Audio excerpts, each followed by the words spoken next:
everyone, and welcome to episode 254 of the Tick Bootcamp podcast. The title of today's interview is Beauty Beats Lyme, an interview with Dani Tygr. My name is Margot Gunning. And I'm Matt Sabatello. We interviewed Dani Tygr, who is absolutely beautiful on the inside and out. She has a very interesting journey with chronic illness, with autoimmune issues, and also really being given God-given insights as well as leading with her intuition. It was very evident that she's beautiful on the outside, but that matches the inside just as much. She's highly, highly intelligent and has one of the most beautiful mindsets that I personally have ever seen, and I think Matt can agree. Dani also pointed out a really great comment about searching for a former podcast guest on the Tick Bootcamp podcast. So if you want to find someone local in your area or related to a specific topic that you're interested in, visit tickbootcamp.com/search. We hope that you gain as much knowledge as well as positivity, hopefulness, and enthusiasm for furthering your healing adventure. And without further ado, here is Dani. Hi, Dani. We're so excited to have you on the podcast. Welcome to the Tick Bootcamp podcast. And I just want to first start off by saying what a light you are to the community, the amount of value that you're going to add by doing this podcast. So first of all, I want to start with just a little bit of background on you. And where you live, what you do, and where you grew up, and just kind of the basics of Dani. All righty. Well, first of all, thank you so much for having me on the podcast. I'm extremely honored, and I have gained so much just from being a listener of the podcast. So I'm super excited. I can't believe I'm on the podcast, and I'm very excited to share my story. Yeah, initially, so I'm born and raised Cali girl. So I've been in Southern California my whole life. So I was born in Long Beach. And then we, moved around a little bit in Southern California. So when I was about 5, LA riots were going on and things like that. So my mother was like, all right, we're out of here. So we actually moved to the high desert. I moved to Victorville, and I grew up there for a short amount of time. And during that time, my mom was diagnosed with cancer, and it was just a lot of crazy things. Unfortunately, sadly, my family kind of fell apart during that time. And so when I was about 12, myself, my mother, and my younger brother, we moved to a place called Rancho Cucamonga. And that's where I grew up. So those were my, middle school, high school years. And then graduated high school when I was 17. And then from then on, really, I kind of did my own thing. And very short story here, like wrapping it in a nutshell, but I got into the hair and makeup industry while I was in college. And I did graduate with like my associates in just like a, community college. And, but yeah, I definitely found my passion in the beauty industry. And so I started in freelance hair and makeup, specifically makeup, and then kind of moved into hair. And I've just been bountifully blessed in that industry. I mean, just beyond words. So my story there, I feel like it was like, 4 lives into one, just those, that matter of maybe like a 10-year time span. It was just incredible, all the different opportunities I had and the things I did. So I did move, into greater Los Angeles area. I lived in Pasadena for a time, and currently I live in Beverly Hills. And so that's where I'm at now, and still in the beauty industry, but given all my health, I don't like to call them issues, but I mean, I don't know a better word for it. Within the past few years, things have definitely taken a turn. And so just kind of where I'm at now is recalibrating and kind of figuring out, okay, well, what am I doing now? So that's kind of my whole life story in like 2 minutes. I love that. Simple, to the point. I'd love to backtrack to college. So you studied obviously beauty, the whole beauty industry. Back then, was that just kind of an initial passion that had stemmed from growing up? Yeah. So the answer to your question is no, but I say that with a laugh because I never had, I just never had that dream in mind ever as a kid. I mean, when I was really little, I wanted to be like a teacher, or I'm sure we all wanted to work with dolphins somehow. I was like, I'm going to work with animals. And then as you grow, but even my very first, like even I asked my mom, I'm like, what did I want to be when I was little? And she said that I wanted to be a teacher. And but as I grew, it was actually in high school. In my junior year of high school, I had this passion to be like a peer counselor. I just thought that was really cool because I was not into sports at all. Even in PE, I broke my fingers. And like, sports is not a thing for me at all. Not called to be athletic. But I loved people. And it was really strange because you struggle as a teenager growing up and finding your way. And I had my group of friends, but I seemed to just kind of have these interesting connections with all of these different types of people, like in my high school. And they would like really open up to me about things. And I was just like, I'm going to try this peer counseling thing. It seems like it would be a cool thing for me to do, like not an elective, but just like, I just wanted to see what it was about. But before you're allowed to be a peer counselor, you have to go through a year of peer counselor pre-training. And in that class, to this day, I think that peer counseling training class should be implemented in education throughout the world, but definitely, America, because you have to learn, emotional maturity, and you have to learn about being self-aware and introspective and being able to, communicate about your emotions and what you're going through and processing things and pains. And I mean, it's just incredible. And like I said, I was so blessed. I had an amazing teacher, and I mean, she felt like a second mom at the time. So I think developing that so early on, it really put me towards a path of being really compassionate about people and having an absolute fascination with human behavior. So I did go to college thinking that I wanted to do psychology because I just was fascinated. I mean, even like watching Hoarders on TV or Survivor or just these like weird, interesting shows where I'm like, people are so interesting. Like people are weird. There's so many different types of people and what makes people tick. And, just literally. yeah, literally. So, but at the time I couldn't find my fit. So when I first started in psychology, it was so clinical. And I coming from that like peer counseling kind of a place, and I'm an extremely empathetic person. It just was not a good fit because I was like, this is so clinical and you have to completely detach. And I had a really difficult time with that. So I just was taking classes and classes and classes, and I switched my major to human communications. And then I just remember one day I was just having a conversation with a friend, and he's like, what are you doing? Because at that time, I was in my very early 20s. Well, no, wait, at that time I was probably more like 18. And I've always been a little bit more mature for my age, just because my friend group has always been older. Started kindergarten when I was 4 and graduated when I was 17. And so I would go out and party all night. And then back then you could get like, an hour of rest and you'd be fantastic.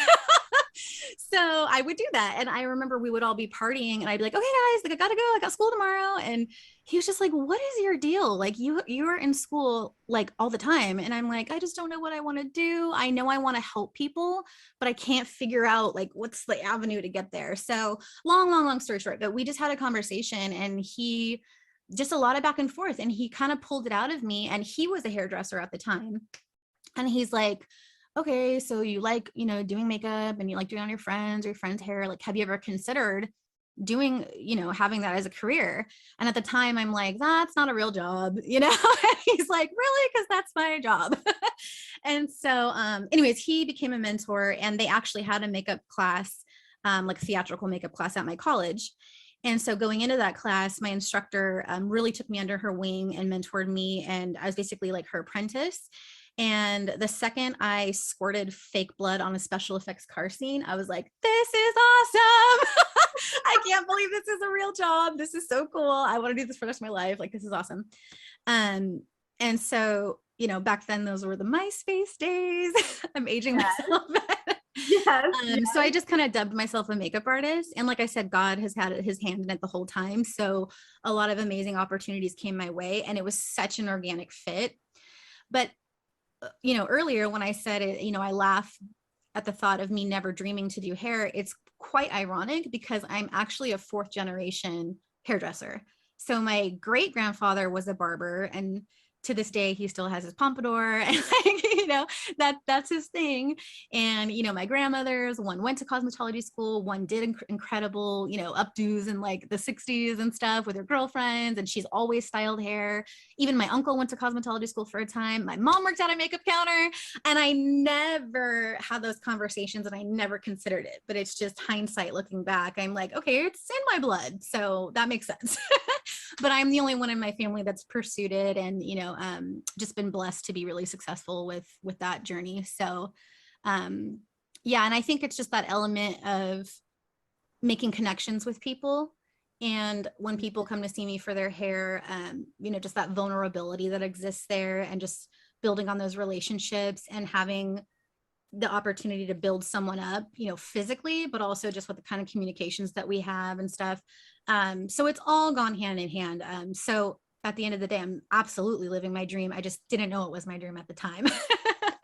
Exactly. And God has such a funny way of doing things sometimes. Oh yeah. So interesting looking back when you say that the whole counseling experience, it almost sounds like that was kind of a priming for the teaching that then you would be doing, that you didn't quite realize, because at the end of the day, the beauty industry and what you're doing is a mix of therapy, a form of counseling. I mean, listening to people's problems all day.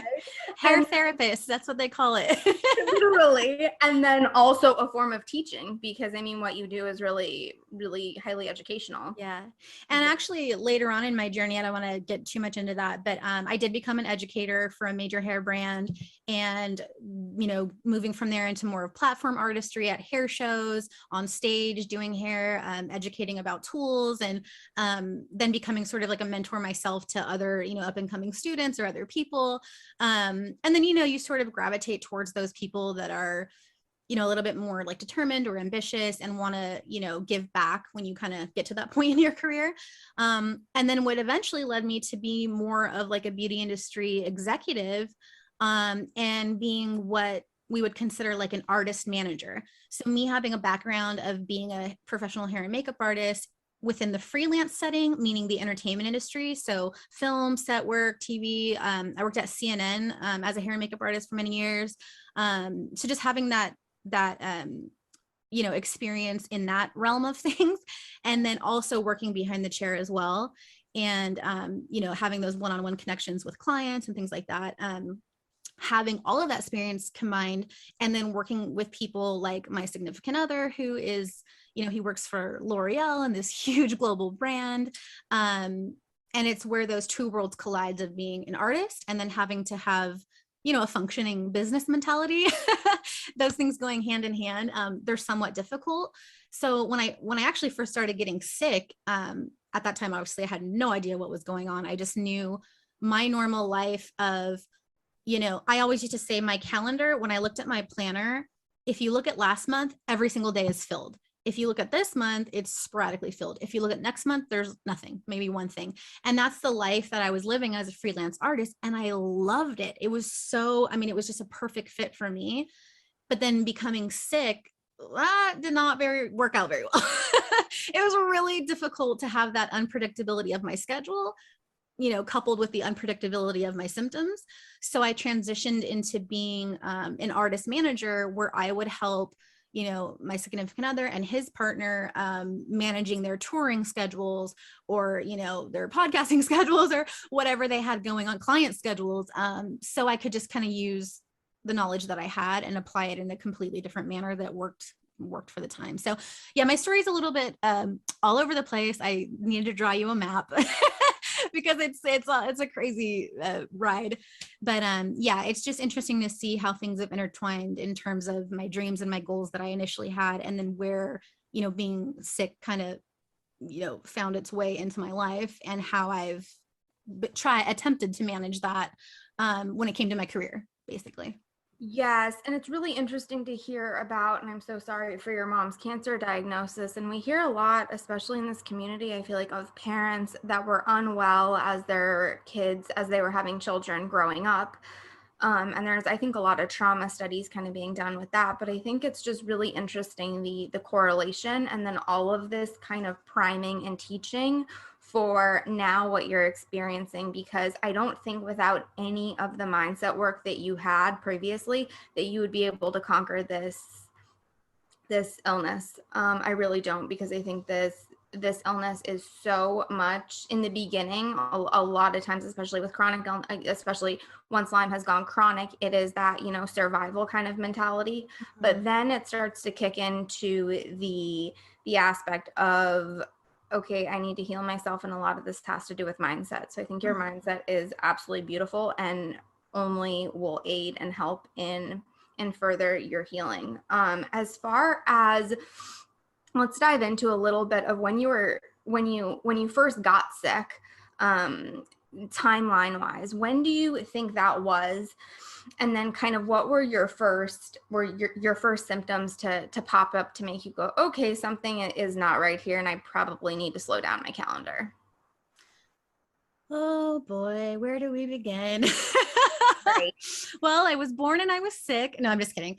But I do think to some degree, I actually just saw some, you know, social media is such a, it can be, you know, a little bit of a bee in the bonnet at times. It can be a little bit of a problem.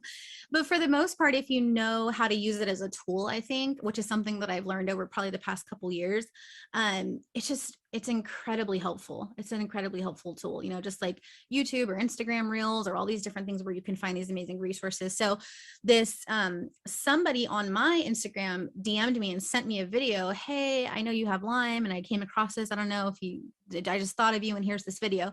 And it was this amazing person. I think he called himself a biohacker. And he was talking about looking at, you know, your health situation, whatever that is for you, sort of all encompassing. And that's the approach that I've always had. And so there have been times where I have told my story or tried to talk to my doctors, which really is my therapist is the only one who kind of listens a little bit. And I have said, you know, throughout my, you know, understanding of what's going on inside of me, I think it does date back to the fact that I couldn't breastfeed as a child. And I don't, you know, you don't want to be so like, oh, it's just since I was born and not, you know, it was a windy day and now I have struggles. It's not, I'm not trying to, you know, take it to that in depth, but because I've done so much work on myself mentally, and then also you know, more so now in the, you know, this present time, working on the physiological things that are going on. But I think that's had a huge effect, because I can say, in answer to your question, it was probably about 7 or 8 years ago. So probably when I was around 28-ish or so, 27, 28. You know, I have suffered with anxiety since my mom got, you know, diagnosed with cancer, because we've always been so close. And when that happened, you know, I was probably 8 or 9. And it was very, like I said, I've always been a very empathetic person, like an empath. And I can make those connections, you know, and it's like, and I don't know, I mean, I've been a woman of faith since I was 5. So maybe it's a little bit of Holy Spirit working in there and stuff, but just having this incredible intuition. And so I even remember when my mom got sick, the day that she, like, if you want to say fell ill, really, we used to walk to school, and I just knew something was wrong. I just knew something was wrong. And I was, you know, but you're only 8 years old or 7 or however old. So couldn't figure out exactly what, but I had anxiety then because I did not want to go to school. And I'm like, please, Mom, like, I just want to take care of you. And she was thinking, no, you've got to go because something's about to go down and I don't want to scare you. So she pretty much pushed, you know, me and my sister out the door. And I got a phone call later that day. It was in 4th grade, and, you know, they pull you out of school and Mom's in the hospital. And it took a long time for her to even get diagnosed. She had a tumor in her esophagus that grew into her stomach, which is an extremely rare cancer, especially for women. But yeah, so it almost seems like it was just a flash of the morning I woke up, something was wrong with my mom. And you fast forward to, you know, sitting on the couch and like, okay, Mom's gonna die. So when that happens, da da da da da, ABCD. And I was like, what, and being shuffled around different families and not knowing what's going on. And so it was this extremely traumatic experience. And, I mean, in the 90s, you didn't talk about gut health or anxiety or therapy. You know what I'm saying? So I was just, sadly enough, I guess I was probably 10, 11. I would hide in the bathrooms of my school for hours and hours and hours and hours and hours because the gut dysfunction was already starting. And I had horrific anxiety and I had no idea what it was. And I had no idea how to deal with it. And it was that separation anxiety from my mom. So I've always dealt with that anxiety, and coupled with years of antibiotic abuse from something that happened to me, an extremely traumatic experience when I was a very little girl, when I was like 4. So since then on, I had these infections and I had to take this, doxycycline, which is an antibiotic. And again, in the 90s, there was no information about, hey, you shouldn't take antibiotics every single day. Like, it's not good for you. So years and years and years and years of being on these antibiotics until my 20s. And, so I know it's sort of a lot, but I think it's important to touch on these things because, I'm going somewhere with this is what I'm trying to say. So, another part of me is that I'm an extreme perfectionist, and that has to do with rejection from my dad when I was little or things like that. So going back to that all encompassing, like, how did your journey start? Where did you start in life? Were you here? Were you there? Did you have, come from a broken family? Did you not? All these things matter. So the fact that I was such a perfectionist, constantly trying to achieve acceptance and things like that, perfect straight A student, all these things. But I love to drink alcohol in high school because it was a great escape. It was like, wow, I can be this perfect person every single day of my life. But then when I drink this alcohol, I can just chill the heck out and relax because I had the separation anxiety. I had that perfectionism, all these things, and so all these things were wearing down on my body as I was maturing, as I was developing, which brings me to the answer to your question. So I would say, yeah, when I was about 27 or 28, I just remember being in my apartment. I lived alone at the time in, here in LA in Beverly Hills. And I was living this like double life where I would be this, doing hair and makeup for the Emmys and red carpet events. And my life was amazing. And at that time, I was taking such great care of myself. Mentally, spiritually, physically. I would run to the gym every day, work out. I was eating really healthy. I'd spend time in my devotional. I had prayer and meditation and all these things. I was really like putting myself first and trying to do well. And then also my career was going amazingly well. But there would just be these times where I had this crippling anxiety coupled with this horrible gut dysfunction, which at the time, I didn't know what was going on. I'm like, oh, I'm stressed out or whatever. Anxiety. Everybody talked about anxiety. And I just remember one night I went out with a friend. This is when I was like 27, 28. And, because I was single at the time and this was a good friend. We went out and he was coming to pick me up. And I'm just going to be extremely transparent here. I took some Xanax or, something to that effect. I don't even know if it was Xanax at the time. It was something that I had found or whatever. And I like took one and then I'm like, it's not enough because I just had this anxiety and all I was going to do was just go out, have some drinks, have some fun. And just the thought of getting into a car and not having control of the steering wheel I was just out of my mind. I was freaking out. And so I was having a beer and having my pill and it was just so normalized, and I just remember every stop, we went to like a couple of different bars or whatever. There's amazing places out here in LA, or there used to be before the pandemic. But these like speakeasy places. And so we just kind of were hanging out, and every place we stopped at, I'm in the bathroom. And I'm like, am I going to be sick? Am I sick to my stomach? I feel like I have to pee. Oh my God, I'm going to be sick. It was this stupid thing. And I'm like, this is really out of control. And then the next morning I am sick to my stomach in the bathroom. And so I'm like, okay, I'm done. I am so done with this taking pills and drinking to medicate myself because of my stomach pains and having to go to the bathroom all the time. And, it's just this loss of control. And that's when I found out about probiotics.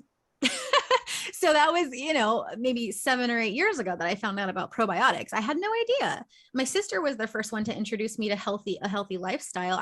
We'd had never heard about taking care of yourself by nutrition, like nutritionally, what you're putting into your body. So that was sort of kind of where the ball got rolling, where I was like, okay, I have these crazy, I didn't consider them symptoms at the time, but these crazy things going on. And that was the very beginning of like listening to podcasts or doing some research, because that type of information, how to actually take care of yourself, you're not going to get that from anywhere. You're not going to get it from school. You're not going to get it from your doctor unless you have a friend or somebody who's a referral, like, hey, have you heard of this thing? And at the time it was, the Joe Rogan podcast. I know that's controversial, but Dr. Rhonda Patrick, that was the first time listening to a podcast for like 5 hours where I'm like rewinding and listening. And it's just so like my, mind explosion, just like brain blow up, like, oh, this is amazing. But then it went to the extreme of like, I am going to be plant-based. I'll never eat meat again. Greens all the way. And of course I didn't change anything. I didn't change any habits then. I still remained very sick and continue to get more sick. But at the time I at least started making the connection of symptoms, health, how is my body functioning? Where are my emotions at? Like what's going on? So I think that's when the ball started kind of unraveling a little bit, where I started to just think of things differently. Wow. I know. I'm sorry. I feel like this. I'm talking so much. This was so great. And there are so many little pieces of information that I feel like, especially all Lyme community, but I know women and the empath and the perfectionism is so interwoven. So I'm so glad, A, that you spoke about that. And then B, the Rhonda Patrick, and of course the infamous Joe Rogan controversy lately. But Dr. Rhonda Patrick is one of the most beautiful, educated doctors that is just, I really feel like doing the work, Yes. And yes, this is how it is. Take it or leave it. Yes. I'm a doctor. This is what I find. You do you. And I feel like that personally about the controversial podcaster himself too. But I feel like, you pick the information to listen to absorb, etc. And whatever information, you happen to pick up, I believe is what you need at that time. Absolutely. And I think Dr. Rhonda Patrick is one of the beauties of showing kind of the real deal of A, nutrition, and B, overall all health, and how it all feeds together. And I think she talks too a lot about, and I talk a lot about this on my platform as well, as the dogmatic approach of, you were saying the greens, and I'm vegan for a minute, and then you realize, you go get blood work and you're like, wait a second, what's happening? Yes. And then kind of reintegrating and realizing, wait, okay, maybe this isn't so black and white. And I know they're doing a lot of studies right now, which I find really fascinating, on black and white thinking versus nervous system regulation. And I think that so often with this disease, our nervous system is so dysregulated that kind of black and white, dogmatic thinking is so easy to go down, of like, let me go vegan. And especially when we're in that I don't like to call it desperation mode, but that's kind of what it is. We're just trying to survive. That we're like, okay, that sounds wonderful. And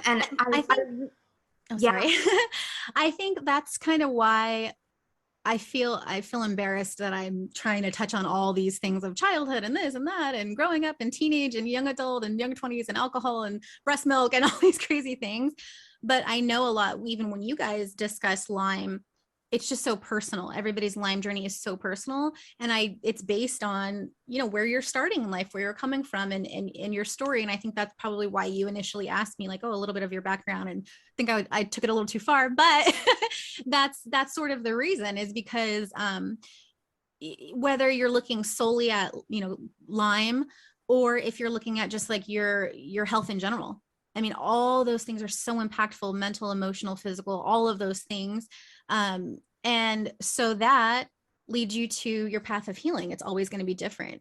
And I'm really grateful, because I, for whatever reason, and again, maybe it goes back to their peer counseling class in high school, but having, the intuition but also, I don't really know what the word for it would be, but just having a little bit of confidence in listening to my inner voice and following that guide. You know what I mean? The little Jiminy Cricket that's like, you might think that that's good, but for some reason, I don't think that's for you. It's good to have that knowledge. It's good to reference that thing, but maybe not try that. And that's really been the biggest thing that's helped me throughout this, because like you said, it's not one size fits all. Nobody's health is one size fits all. And definitely with Lyme, it's not that way. So yeah, the dogmatic approach to healing, I almost take offense to that a little bit to some degree on, social media and stuff. And it's like self-care this, and self-care is very important. Don't get me wrong. Self-care is very important.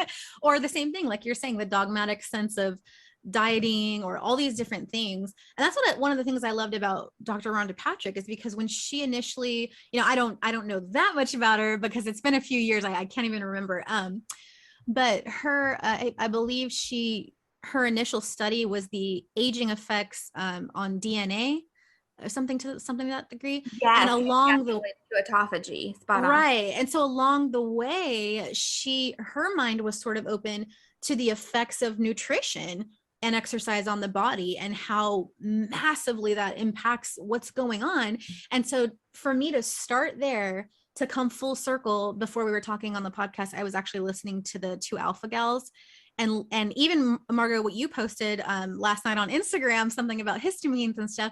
It's like, wow, it's so personal. Our journeys with health and how our bodies function on every level is so personal. And you have to know yourself that personally to be able to help yourself. And so you definitely can't take a generalized approach to any of it. So that's why I think telling these little details are super important, even though it's long-winded and it's probably boring, but it's still important.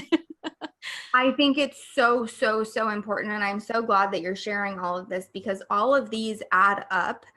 And a good portion of why I really enjoy Dr. Rhonda Patrick as well is that same kind of mentality. And I feel like it's very raw. It's very, if you follow her, she'll do these little Instagram clips from after her run on the beach and say, that here's the clinical benefit of my beach run, and it's not just, I ran on the beach for fun. It's, here's all the benefits of the beach. Here's all my shoes. Here's the sand. Here's my sweat. And I'm the type of person too. It's like, I need the details because I need that for motivation. If I can comprehend it better, then I'll be more motivated to actually make the changes. And when I'm just making decisions in life, when you have that little voice, the devil and the angel on the shoulder that's like, oh, it's okay, just eat the bread. And the other angel's like, you know what that'll do to you. And so I'm like, I need that angel. I need that voice of reason that's like, no, remember why, remember exactly what happens and the way your body processes it and what it'll do. It's like, you have to use that as a motivator. And I think if you have that component missing, it's super hard to make changes and to make acceptance and to, continue to fight is really what it is. Exactly that. It's very, very challenging to fight. And before I pass you on and just hear more about like your diagnosis journey and all of that, I think that the amount of intuition versus or discernment that you have is one of the most beautiful things I've probably seen, because I think the two are very hard to merge. And I see a lot of the, I'm very, very intuitive. I'm very tapped in, but there's a very, very serious lack of discernment. And that's what gets people, I don't like to say the word in trouble, but that's what causes some danger. Yeah. So the fact that you have this beautiful dynamic, and I wouldn't even say polarity, but just like real dynamic of diversity, discernment versus using your intuition, I think is beautiful and will only magnify how much healthier physically you become. I want to talk a little bit about your significant other, and maybe we can go into that as we go on. And I also really want to talk female to female about the whole you look great beauty industry, because I think that that's all I really need to say for you to understand the dynamic woman to woman, because especially with this disease, it's a very, you look beautiful and you look absolutely stunning. I mean, talk about hair goals. But I know how your insides feel. You know, I'm very like, I know how your insides feel. And so I think if you can talk maybe a little bit about that before we get into your plan of treating and all of that, I'd love to just hear maybe before you got in the thick of this, how that kind of panned out and how you were probably feeling very physically and mentally not well. But I'm sure everyone in your life at the time was like, well, you look beautiful. You look great. What's wrong? Yeah. Yes. Oh my gosh. Okay. Oh, first of all, thank you. You're so kind. Oh my gosh. I wish I could give you a hug, but Zoom, darn it. Okay. Yes. So I definitely want to talk to you about my significant other. That's a huge thing because he's witnessed all of it. And yes, having an invisible illness within an industry that's all about looks. So yeah, it's really very interesting because like I was just explaining to you guys that when I first even got a, twinkle in my eye of, oh, there might be something wrong with my health, or maybe I should start changing some things that are just my approach and the way I'm looking at things. Like I said, at that time, I had actually just done a 28-day detox, like Fit Girls Guide, Instagram, 28-day detox girls, skinny girls. And I was like, yes, I'm going to do it. I'm going to Vegas. I want to look amazing. And so, yeah, I was like, I was looking amazing. I was really being so strict with my nutrition and all these things. And so from the outside, yeah, if you look at me, it's like, oh my gosh, like, yeah, she's got it all together. Look at her job, all these things. But then I'm in my bathroom before my friend picks me up and I'm like taking pills and downing beers and like trying to get through it all. It was so bizarre. Now I do think that, so at that time I was having some physical issues, like, the gut dysfunction stuff and the anxiety. But right at that time, honestly, probably 2 weeks after I had, I'm not even kidding you guys, I was on Facebook and I was like scrolling something on Facebook. You didn't really scroll on Facebook back then, but I was a little bit. And it was like Probiotic America. And it was this cartoon of like the guy walking and his tummy's hurting, you know what I mean? And I'm like, oh, that's me. And so I'm like watching this video. And so I kind of started thinking about it. But then 2 weeks later is when my significant other and our paths crossed during that time, is what I'm trying to say. And so, like I said, God has had his hand in it this entire time. And so I was actually praying about it at the time. And I'm like, this is so funny now that I think about it, because I was like sick, but not. But I'm like, hey, God, I'm just having this prayer. And I'm like, I feel like things are really good. Like our relationship is good. Me and my Heavenly Father, our relationship is good and stuff. And, my career and all this stuff, everything's like, well, and I've found this independence and I'm really feeling confident, comfortable, strong, being on my own. I kind of feel like I found my way. I feel like I'm in a really good place mentally and all these things. And just putting God as a priority in my life. And I'm like, everything's amazing. So I'm like, I'm just saying, I'm just throwing it out there. Like, if you have someone for me, like a soulmate, somebody that you designed for me, just send them my way. I'm just saying, if you want to, send them my way. So I like had this conversation and I literally was jogging, and my now significant other lived a mile on my street. He just up the street. So it was like my apartment, his salon, and then further down the street was his apartment. And so I was literally jogging. And okay, so like I said, I live in LA. So when I say jogging, there's like street lights and cars and cracked sidewalk. And like, it's not like I'm like running through a forest. Like it's not appropriate, like jogging territory. And I absolutely fell in love with running. My sister, she was living on the East Coast and she took me out running on a lake during the winter time. And I just was like, oh my God, running is the best thing that exists. I had no idea at the time. So I know Matt is a big runner too. And one thing that I really miss running. So at the time I could still run, and I got hit by a car right outside of his salon. Oh no. hilarious. Yeah, And when I say hit by a alligator. car, it's just normal hit by a car for LA. Wait, did you LA. just say it was? You said it was hilarious that you were hit by a car, Dani. Just want to repeat what you just said. I know. Is And- that terrible of me to be like classic LA? Exactly. Okay, she gets me. She gets it.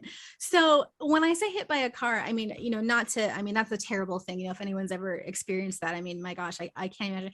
I'm talking about LA hit by a car. So what I mean by that, Yeah, explain. I'm a New Yorker. I don't understand. I only this. have one ear pod in. I'm running, so that means I have one eye open, one eye on my running. It's all good.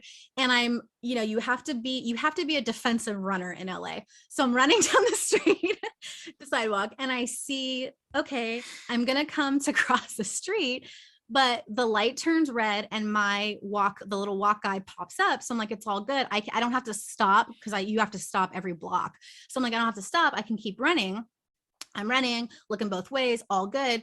But this car just comes flying out of nowhere, doesn't even consider like stopping and just, makes a right turn. And so it wasn't a car accident. I mean, he didn't run me over, but enough for us to have somewhat of a collision. And it was not pretty. It was not pretty. And it was right outside of his salon. And again, an LA car scene accident incident, I was more embarrassed for myself, like, oh my gosh, how many people saw that right now? Because I went tumbling down the street. And so this lady— But it wasn't that bad, but you went tumbling down the street, right? That's what you're trying to tell us. Well, yeah, I should say I went up. tumbling down. It wasn't necessarily down that street, but I did fall down. And so I remember this lady, it was like a nanny pushing a stroller, and she just looked at me like, are you okay? Because you look okay. And like, what are you doing? And I was just like, I'm fine. And so I just try to keep running so that I wouldn't be embarrassing. And I'm just kind of looking around because I'm like in a daze, and I look over and I see his salon, and I'm like, oh my God, we're neighbors. And it just completely took my mind off of like the car accident scene. And I think I had like a scuffed knee or whatever. So I'm like, and normally if I'm working out, period, it's not a pretty sight. And especially when I'm sweating and no makeup and skid knee, I wouldn't be like, let me go talk to some friends. Like, it's just not. But Dani, before you go on here though, you were hit by a car, you tumbled down the road, and now you're moving on. So are you saying that this car just went on its merry way and you just kept on with your exercise? Like, did nothing happen? There was no incident report. There was no, are you okay? Welcome to LA, Matt. Welcome to LA. Matt, you need to come out to LA for a day or two. Yeah, incident report? No, absolutely not. He didn't even stop, didn't turn around. It was nothing. It was absolutely nothing. And the thing is, that's the thing too. I may be making this a little bit more extreme the way I'm explaining it. I'm sorry, but it was a bummer, but I was fine and embarrassed, but fine. And so when I saw Phil, his name's Philip, I saw his salon. And again, I think that was kind of a God thing, because I just was like, let me go in there and say hi. So I walk into this salon. God, this has nothing to do with Lyme, but I'm just going to keep going with this story. Oh, wait, can I just stop you for— I want to stop here again, Dani, because this plays a role in your healing journey. Your attitude towards this whole situation is just blowing my mind. You're like, it wasn't a bad accident. I just tumbled down the road a little bit and we went on with our lives. And your attitude about all of this, it's no big deal. It was God's plan for me to be hit by a car so I can meet my partner and soulmate, right? It's like, what? Really? No, so again, this attitude of yours, it allows you, I think now, fast forward a little foreshadowing here to be successful in your healing journey. But please continue. I just wanted to point that out, that you have a really good attitude and viewpoint towards situations, because I'd be like, I was just hit by a car, take me to the hospital, right? And you're like, oh, let me go hit on this guy that over there. I think that's gonna be my future husband, right? I mean, okay, first of all, I didn't have plans to hit on him, but no. But what's funny is that's where I'm going with this story too. When Margot's asking about my significant other too, because that's how we met. Is I walked in there and I just had this, at the time unknowing, but I guess maybe a little confidence about me, that I felt like, oh, let me just go in there and say hi and it's all good. And it's this Beverly Hills salon on Doheny. And the receptionist is like, ew, what are you doing in here? And I'm like, hi, is Philip here? Like, I just didn't even, it didn't faze me. I just didn't, my perspective at the time was just so different. And him meeting me, we had met at a hair show previously, but, you know, he just came around the corner and we're like, oh, hey, what's up? Yeah. Like, oh, come on over. Let's chat. Like, what happened to your knee? Like, so was he as bothered as I am about your accident, or was he a typical, you know, LA or who just didn't think anything of it? I mean, I don't know. I want to get some context here. Yeah, no, it wasn't. And it wasn't that like extreme and devastating, but I think just him, I mean, from day one, from him meeting me and seeing me, you know, full of endorphins and on this workout and just, you know, no shame, like just kind of coming in and just very humble, like, hey, you know, and he was just so welcoming and so open. And, oh yeah, I have a break right now. You know, how many clients, like, come in the back patio and we'll hang out and talk. And I was like, cool. And at the time I just was like, hey, ignore the bleeding knee. This is good. Let's just go chat in the back, right? Yeah, don't mind the blood. No, just kidding. It wasn't that bad. But we just had this conversation. And at the time I was just looking for some guidance, as far as my career goes, you know, with like, you know, kind of like a mentor. I'm just like, you know, I respect you as a person. I respect you as an artist and, you know, what I know of you. And, you know, I'm feeling a little lost. I'm kind of all over the place with my career because I'm doing so many things. You know, do you think I should hone in on one thing, or, you know, do you have any advice? So we just had this conversation, but my point is that, oh, and then cut to, we fell in love, but that's a different story. But anyways, we're gonna get there because I have a lot of questions about that. Yeah, my point is, you know, it took us a long time to actually like get together, and now, you know, today we've been together for 5.5, almost 6 years, and I think that has been the hardest thing for him is knowing what a joyful person I am, and what, like, you know, very, you know, I wouldn't say I'm like lighthearted. I mean, I'm, you know, I can be a little intense at times. I mean, I am Spanish partially, you know, and so I have my spice. But I think it's, you know, just having that mentality and that perspective. And for me, it's just 100% my faith. I have a tremendous, I would say, a gift of faith. And so I just have a different perspective on things. So, yeah, even something silly like that, you know, not coming in with this like insecurity and what is it going to think of me and all these things and being negative about my knee or something like that. I just was thinking, oh my gosh, I'm so happy. I'm so excited. I really want to talk to this person. And this is a blessing for me. I just kind of look at things in that way. And then going through this journey of being sick, him just seeing a side of me I don't think he ever imagined he would see. Ever. Can I stop you there? Because I want to get more into that, but I want to, well, first make an observation and then zoom out for a second. So the first observation that I want to make is that at this point, your attitude of, I'm going to go in there and I don't care that you described yourself in a very negative light when you're exercising, right? You're like, I look horrible. I highly doubt any of that's not true. A good look. But you had a self-image. If I was out running and I saw a friend up ahead, I would dive in a bush before I would be like, hi. But for some reason that day, I just was like, I don't know that I believe that, because here's your crush and you're going in to talk to your crush and you're bleeding from a car accident and you think you look horrible, and now you're speaking to him about business advice, and now he's your soulmate. So you know, but I think a lot of those attributes again carry forward to you when you get sick, right? So we're seeing a lot of traits here that you had before getting sick that I think have resulted in you being successful in your healing journey. So I don't want to lose sight of that. But just to zoom out for a second here, big picture, right? How old are you? And his name is Philip, correct? You're yes. Okay. So how old were you when you first met Philip after being nearly run over by this vehicle? Okay, that's I'm being dramatic, of course. Yeah. I know. Well, first of all, he was not my crush. I mean, he is so gorgeous. That does not even describe him. He is a piece of art. He is a beautiful creature. He not even really like, I can't even compare him to something of this world. He is just incredible. And I think a lot of it has to do with his insides, his heart, but just physically, when you look at him, he's beautiful. So when I tell you I did not have a crush on him, that's because the first time I saw him, obviously my eyes went to hearts and I was just like, oh my gosh, what is this masterpiece? But immediately my brain was like, girl, you need to shut that down. That's not going to happen. And in my mind, I just thought he must be with some gorgeous, like European model or something. Like, this guy's beautiful. So that was the furthest thought from my mind. But I want to counter you there because you made your move anyway. You went in. Well, Well, and no, made your move. So well, did my you really initial- believe he well, was unattainable? I did. I really did, because his business partner at the time is from my same area, my same neighborhood from where I grew up. So when I was in navigating my way in the hair industry, I had reached out to that person at first. His name's Chief Bear. And he was sort of mentoring me and we were talking, but he lives all the way in what's called Redlands, which is, I mean, an hour and a half, 2 hours from LA. And he's like, my business partner is like your neighbor. He lives down the street from you. Like if you need stuff, you should just talk to him. And I was like, no, I don't. He just didn't seem approachable to me at the time. At the time, he was very reserved and just kind of, he looked like he was from Sons of Anarchy, like a little bit mean, a little bit scary. Our personalities were so opposite. I just figured, I don't think that's going to be a good mix. But when I ran across his salon, I just thought, oh, this must be a God thing. Like, this has to be meant to be, that I can reach out to this person about hair stuff. And like I said, when I saw him, I was like, ooh, but I shut that down right away. Cause I'm like, it would never happen. That's not what I'm here for.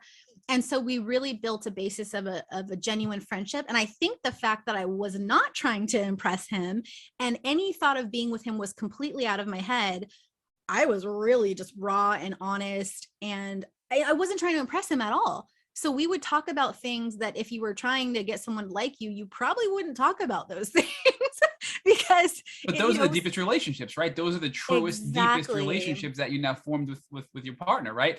And that's what it turned into. Because of that foundation, we were kind of like, wait, does he like me?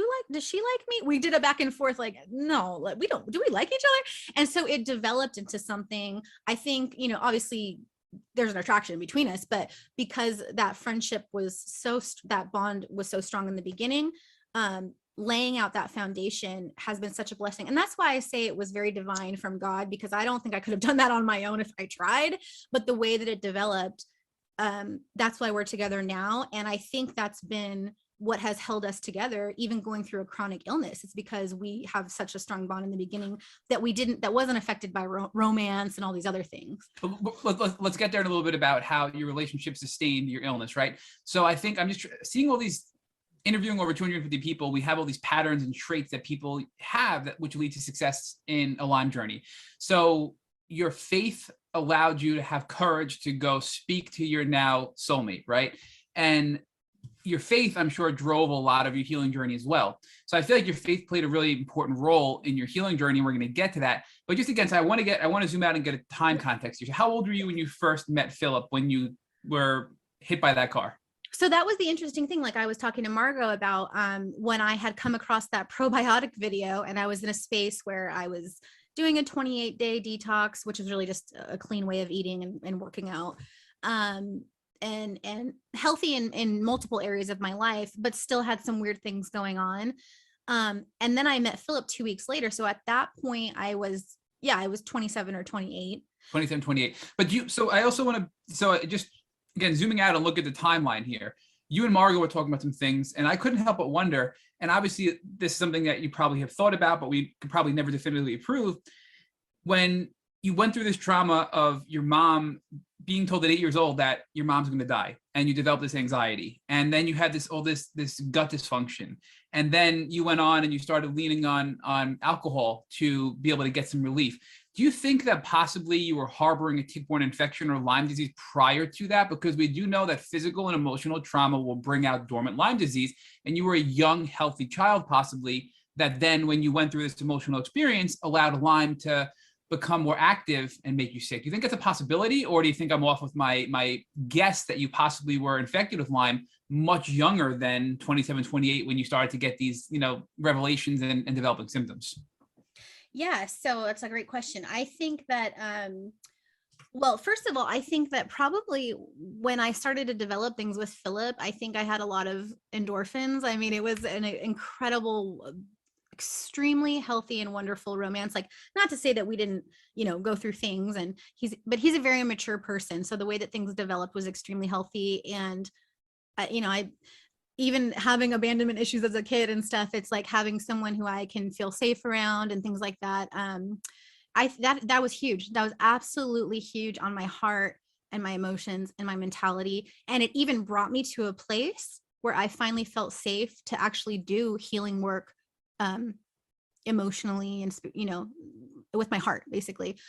So I do think that there was probably a spike in endorphins there, amongst other things, that really like held off worsening symptoms. Meaning, I think if I didn't meet Philip at that time and I just continued the way I was going, I probably would have gotten a lot sicker a lot faster. But to answer your question in terms of having a tick-borne illness, so I will say that I think for me, I had been going down this path of a system breakdown, if you will, for many years, since day one, not being breastfed and all these things. I was going down the wrong path always, just with my health. Okay, so even in the 90s, I mean, we unfortunately, we didn't have a lot of money, so my aunt was a lunch lady. So we would get free breakfast, the low income free breakfast at school. And then we would eat lunch at school that was free. And then my aunt would bring us home more lunch food that we would eat for dinner because we couldn't afford much at that time. And so processed foods, all that stuff. I mean, when I look back at just the way that I treated my body from a child, a baby, infant, all through my childhood, as a teenager, all those things, it was very destructive. So whether it was not getting good nutrients when I was younger, antibiotic abuse, into my teens, probably around, 15 or 16 when I started drinking alcohol. And then, just Starbucks drinks and Taco Bells and whatever, all these horrible things that I'm putting into my body. Not until I was much older, and my pop was passing away and I had a nervous breakdown. My brother-in-law flew me out to the East Coast to go visit my sister.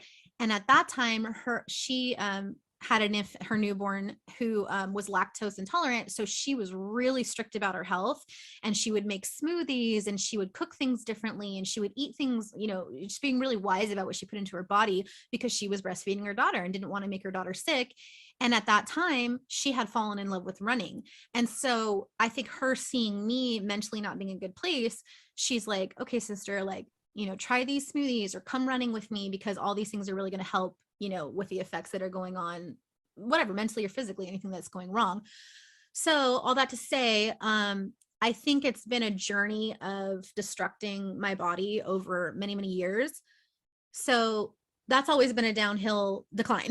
Now, I do know that when I was young, probably maybe before the time that my mom was actually diagnosed with cancer, I was very, very close with my Grammy and Pop, my grandmother and my grandfather on my maternal side. And they had ticks in their backyard. So they had ticks on their dogs. And that's the only thing that I can recall that, and I thought, looking back, I always thought I had a tick in my ear, but then I'm like, I guess that doesn't make sense, because I remember seeing a tick in someone's ear, and I think it might've been my younger brother.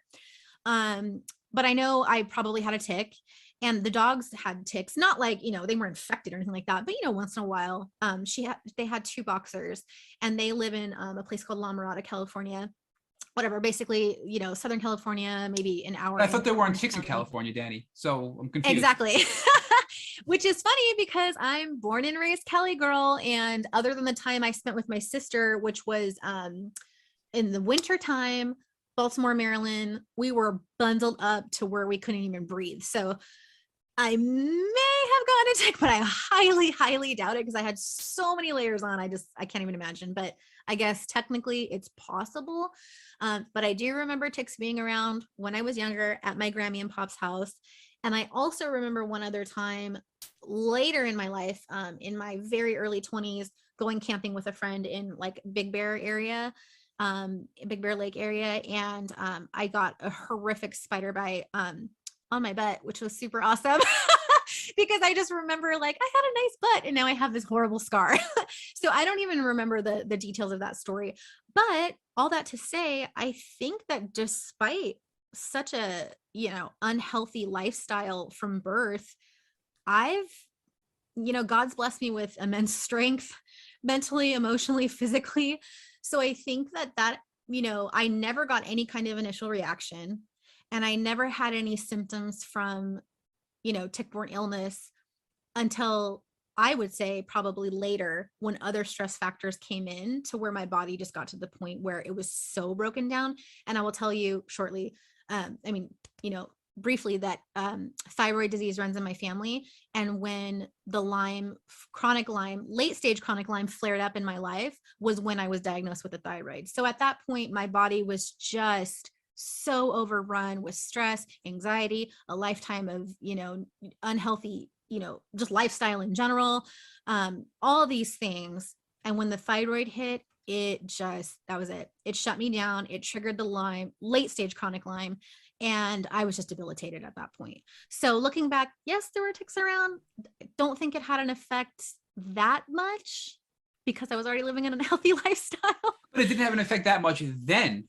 Right. But it possibly was the buildup effect long term. And I know Margot is eager to jump in, so I'm gonna let Margot jump in here. But I do think that that's a part of your story, Dani, because you were around ticks, you were bit by ticks, you had an extremely unhealthy lifestyle that you're looking back realizing contributed to your overall body decline. Yes. You have autoimmune predisposition in your family. You have a ton of emotional trauma with your mom and all kinds of stuff going on. You have all kinds of medical trauma. You said you had a traumatic experience when you were 4. All these things collectively, I think, resulted in your crash in your late 20s and around 30, right? So I know Margot wants to talk more about ticks in California, and I'm dying to know because I keep reading all the time that ticks are not in California. So I just want to get some clarity on that, Margot. It's so weird, right? I mean, all of these people just must be undiagnosed, misdiagnosed. Something's wrong, right? Yes. I wanted to just jump in because I think that it's so interesting that you were born and raised here. I feel like you are one of the few, aside from myself. I moved away for a little bit, but it was the same thing. I have a really similar experience, and the amount of medical physicians, the amount of naturopathic physicians, the amount of even acupuncturist, chiropractic that's like, well, that's an impossible thing to have out here, hun, and it's very, it's always like kind of, the mushy gushy, I call it like the little Oreo sandwich where I'm like, well, we hear that you're sick, but we also know that there are no ticks in California, so you're good. Oh, no. And I think that it's really, really common, especially out here because of, I wouldn't call it stigma, I guess, that there's only ticks back east. But the understanding, so to say, that there are ticks out here. But I wonder too, were you bitten, just out of curiosity, and I think that this will help listeners, were you bitten by mosquitoes a lot out here? Because I know for me growing up, I was just kind of eaten alive by mosquitoes out here in Southern California. We don't live too far from one another. And I'm just curious, kind of your experience with mosquitoes, and then a little bit of your experience with just kind of, if you've been told, well, ticks don't exist in California. What are you talking about when you finally came across this Lyme diagnosis? Because the whole ticks in California obviously is a podcast alone, but I just want to dabble in that, especially because you're born and raised here. Yeah, that was kind of an important thing to me when you guys asked me to be on the podcast, because it's very unrelatable for me. Obviously Lyme, you have massive disassociation as a symptom.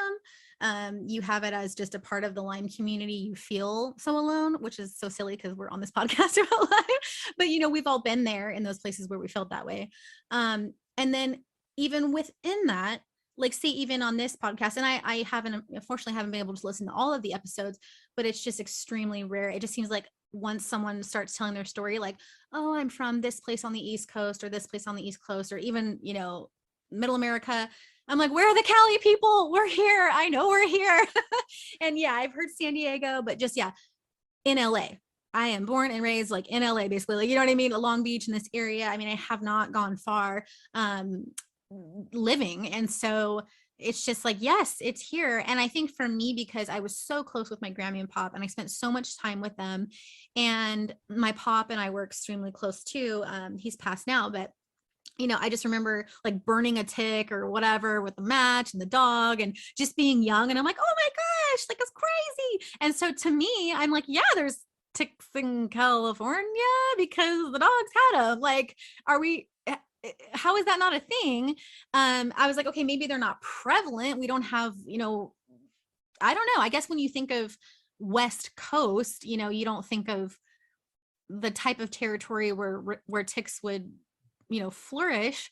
But then you watch a commercial about California and they're like, you could be at the beach in the morning and then in the mountains at night. And it's like, obviously we have all different types of terrain here. So it's like, there's no, really exclusion to it. And for me, even doing more and more research, I mean, depending on what rabbit hole you go down, but it's like, idealistically, I guess, Borrelia could be anywhere. It could be, a rat that ate a tick or whatever. It's like, it could be anywhere. It could get transmitted in any different ways. And, like I said, that's a whole rabbit hole to go down. But if you're speaking specifically about seeing a tick with your eyes in California, like, yes, they exist and they're here. It's crazy to think that that could not be a possibility. I mean, it's a small world as it is. So what makes you think that there wouldn't be ticks here? Exactly. Yeah. All the California Lyme tick people, raise your hands. It's like, I want to see, where are my neighbors? I know I'm not the only one, but it's definitely something that is not talked about at all. So I'm sensing an overwhelming message here from you, Dani, that we need to get more West Coast California people on this podcast. So we will make an effort to do that. We've had a good amount, but a good amount, maybe a dozen or so in 250. So we need to do better in that regard. So we will do that. Once you start listening into the story, you discover where people are from. It's not like, and again, like that, people have moved, like Margot, even if it's just for a short time or different things like that. And so, I mean, you just feel like it's so hard to relate. Cause like that, what we were talking about in the beginning of the podcast is even each Lyme journey is so unique. And so it's still hard to relate. Like, you're always constantly taking bits and pieces out of everyone's story, either the story of how they got sick or the story of their healing. You're always like taking out little bits and pieces. That's what this journey is. And so when you're always starting out and you never can relate to someone I'm 34 years old, I'm heavily tattooed, I'm like a quote unquote alternative person, in the beauty industry in LA, like, it's just, sometimes you don't think of that necessarily. And so it's just nice to be able to like see someone that you can relate to in that regard a little bit. So I really, really appreciate that, you guys are having me on here. And I really appreciate you talking about the beach, especially, and ironically, Long Beach. I lived there for a couple years, but I really, really resonate with you talking about the beach, because I think lately now, I'm seeing on more mass media kind of things of be careful of ticks at the beach. Right. Well, Mm-hmm. This would have been helpful a very long time ago. That's really nice that you're airing this now. But wakey, eggs and bacon. Like, better late than never. Exactly. Yeah. So yeah, very, very interesting. So let's fast forward a little bit. So you're 27, 28. I think you're right that the adrenaline and the rush of good chemicals, you're starting to, develop romantic feelings, and this is really helping you sustain. No, but this is reality, and I don't mean to be too academic about it, right? But hormones play Cinderella music. hormones play an important role in health. They so do. I think you are really extending your health beyond what would have been normal if you weren't going through this experience, right? And you explained that very well earlier. So your symptoms do continue to develop a little bit, and we know when you're 30, you start to get even worse, and by the time you're 31, you get diagnosed with a thyroid condition, and that's when you realize, well, I have autoimmune problems in my family, I have a thyroid condition, maybe this is why I've been sick. But in that area, talk to us a little about your symptoms you developed when you were 30, leading up to your diagnosis at 31 with a thyroid condition. Yeah. And that's why I pointed out the things about Philip because I do think it's relevant. I think it's important because I did have such a massive hormonal imbalance, and just my whole endocrine system, my adrenals and things like that. My cortisol was through the roof at one point. And so I think that because I was running so much, and I'm sort of an aggressive exerciser. Unfortunately, I have never been into like yoga and things like that. I'd rather like go to like a, kickboxing class or something. I'd rather like run really aggressively. I run for I try to run hardcore versus like length. And so it's just, which is hilarious because now I can barely like jump on my little trampoline. But like 7 minutes and I'm like worn out. I'm working my way up though. But yeah, so it's just really, I think that had a huge effect because as my hormones were really sort of kind of going all over the place, and just, other adrenals and things like that, it had to have had an effect just having those endorphins and things like that, keeping them in check a little bit. But yeah, it was basically a perfect storm. So I would say, like a year after, Philip and I were together, not to make this all about Philip, but everything just kind of collided. So it's easy to reference time-wise because you do get lost in the time of it because it feels like you've been battling forever. So I really have to really look at the timeline, like how many years So we're gonna was say that? 1 year post fill up, 1 year pre fill up, and that's how we're gonna gauge his podcast. Okay, yeah. I like that. That's our He'll time appreciate parameter that, here. I'm sure. Yes. So, yeah, things were amazing. And at that time, I was an educator for a big beauty brand, a big tool brand. So I was traveling to all the hair shows. So there is this whole underground hair world that I'm sure you guys know nothing about, and it is so magical. And so basically they have, in Florida, in Chicago, here in LA, all these different places, even in Mexico, they have these massive, massive hair shows where just tons of distributors and brands and artists, they just get together. It's almost like a family reunion. And you just have this huge, 3 or 4 day events. So I was a huge part of that. As an educator for that. I would do platform artistry. So that would mean I would leave LA on a plane and, go somewhere that night. We would be, backstage planning stuff and prepping models, and then, drinking, of course, that's part of it. And then, not sleeping, getting up early, getting ready, getting on stage. I mean, the schedule is just absolutely insane. I remember one time me and Philip went to the same show, but our schedules were so crazy. We did not see each other in the airports. We didn't see each other at the show, except for one moment where he was on one stage across the way and I was on one stage, and we were like, hey, we're staying at the same hotel. We're doing everything, but it's so crazy that we literally didn't even have a chance to like talk to each other or anything. And then another show where him and I were both, I don't want to call it performing, but we were working, and we actually did stay in the same hotel. This was years later. And I would get into the hotel room and fall asleep. And then he would come in way later. And then in the morning I would wake up and leave to go to set. And then he would still be sleeping. So even though we were in the same hotel room, we did not talk to each other and we did not see each other because our schedules were so crazy. And so at the time I was flourishing. I was doing really good. I mean, I loved it. I was so happy. I was living my dreams with the person that I love. That was incredible. I remember at the time I was nominated for, I had 5 nominations for an award show that was like a worldwide show for hair artistry that I had done. I mean, it was just amazing. I mean, it was amazing. We were thriving. So things were really good. But like I said, the perfect storm. So even though that was incredible, it was incredibly stressful.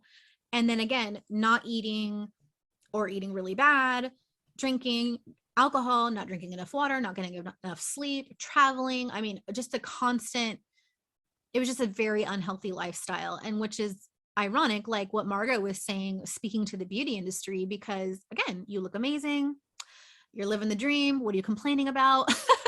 And so, I know Philip kind of struggles with this sometimes too, because it's like, you do have a lot of people that like look up to you and, oh, I wish I could do that. And we're over here like, no, you don't. Like it's, there's incredible blessings to it, but the long-term effects on your health are just massive. And I know that happens with a lot of industries. I mean, a lot of people, you can be in finance and going through the same exact thing in terms of stress and just not taking care of yourself and not putting your health as a priority.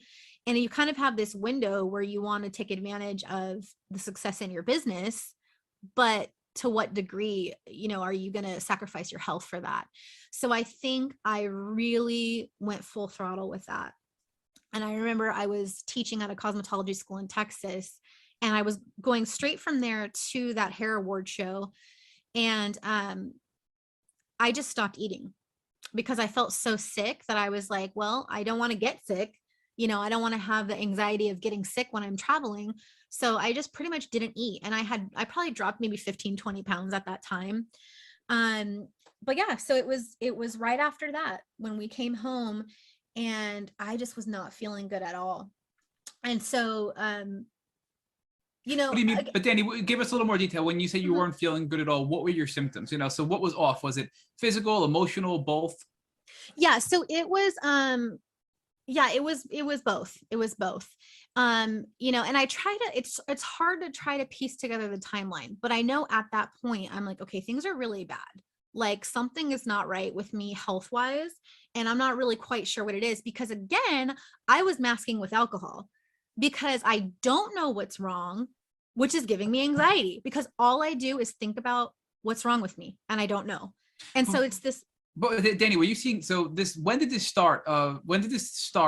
When you were thinking something's wrong with me and I don't know what, so I'm going to drink to mask it? Like what age? Was this 30 when it started, or was it earlier?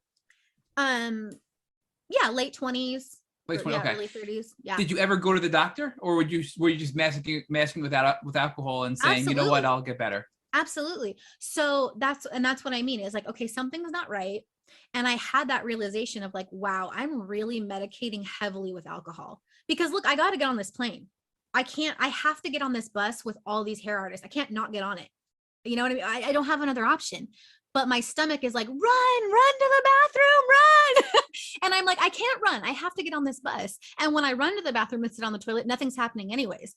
It's like, it's just this stress factor. Like I said, my cortisol was through the roof.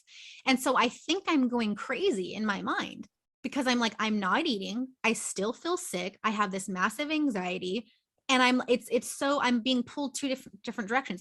Like perform, monkey, perform, go, like put on your makeup and do the show and go, and live the dream. But then I'm like massively sick.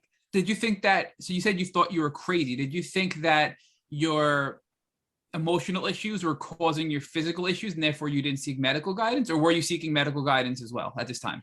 So that's what had happened. So right after that show in Texas and that travel, I was like, okay, something's wrong. I don't feel good, blah, blah, blah. So the next show, I was actually, I was a recipient of a scholarship award, and I was going to be, I was like a guest speaker, like for this one event. And the person who was hosting is absolutely legendary. He's like the godfather of hair. And he's standing there with the mic and he's talking, he's going to talk to me. And I had so much nerves from the travel, from what I had to do, from all this stuff that I had been drinking, because again, that's how I had been medicating. And, I just missed it. I wasn't drunk and acting like a fool. It's just that event is when I realized, okay, you're really medicating with this alcohol, and that is not the way to deal with your issues. You have to deal with them because that's not going to work for you for very long. So that's what started the journey of, okay, wow, I'm really missing out on important things in my life because I'm using this unhealthy way of coping. So again, but it's like you're just going through life blindly. And even as introspective as I could be, or as like, okay, wow, I'm self-aware in this regard that this is not these are not the choices I want to be making. I don't want to be like using alcohol for this reason, blah, blah, blah. Because again, even at that show, I'm just in the back drinking by myself. It's not like I'm at a party. You know what I mean? It's not like I'm antisocial. No, I'm about to go speak in front of like hundreds of people with this godfather of hair. This is an incredible blessing. But yet, because my stomach hurts and I can't get out of the bathroom and I have anxiety about it, I mean, it was so ridiculous. It's almost like the time when I was, drinking and having pills before I went out with my friend. It was kind of like, oh, we're back to that now. And that's what I mean. When I met Philip, it kind of subdued that and whatever. But now I was back to this place where like, okay, I'm sick again. I have to deal with this. I can't not deal with this. So my point, Matt, is when I came home from that, I was on a mission to figure out what's wrong and to get help. So every avenue possible, I started exploring. So of course, I went to my primary care doctor in Beverly Hills. And here, Margot, you're going to love this, because she's like, oh, you're so beautiful. You're good. You're healthy. Look at you. Look at you. You're a beautiful girl. Oh, what a beautiful girl. And I'm spilling my guts out. And I'm like, something's wrong. Like something's really wrong. And I'm trying to tell her, oh, that's okay. Oh, you're fine. I mean, that was just completely useless. Then I even started going to AA. Because I'm like, maybe I do have maybe I have a problem. Maybe I have a serious problem. You know what? I think I have, it does run in my family. Maybe I have that problem with it. So I started going to AA. I mean, I looked down every avenue possible. And one of my clients is a family and marriage therapist. And so she referred me to a friend. So I started going to therapy. And all the while still going back to my doctor. Then I begged her, just please send me to a GI. Something's wrong. Here's another fun diagnosis. So I went to the GI doctor. He told me, oh, you know what? You're telling me these things. I'm not even kidding you. It was so degrading to this day. It's like a permanent memory on my brain that he goes, you really need to get help. I mean, he said it just like that. And he goes, this is all in your head. I mean, there's nothing here. Yes, you have IBS, but there's nothing I can do about that. There's no cure for that. And all this stuff you're saying, like, it's in your mind.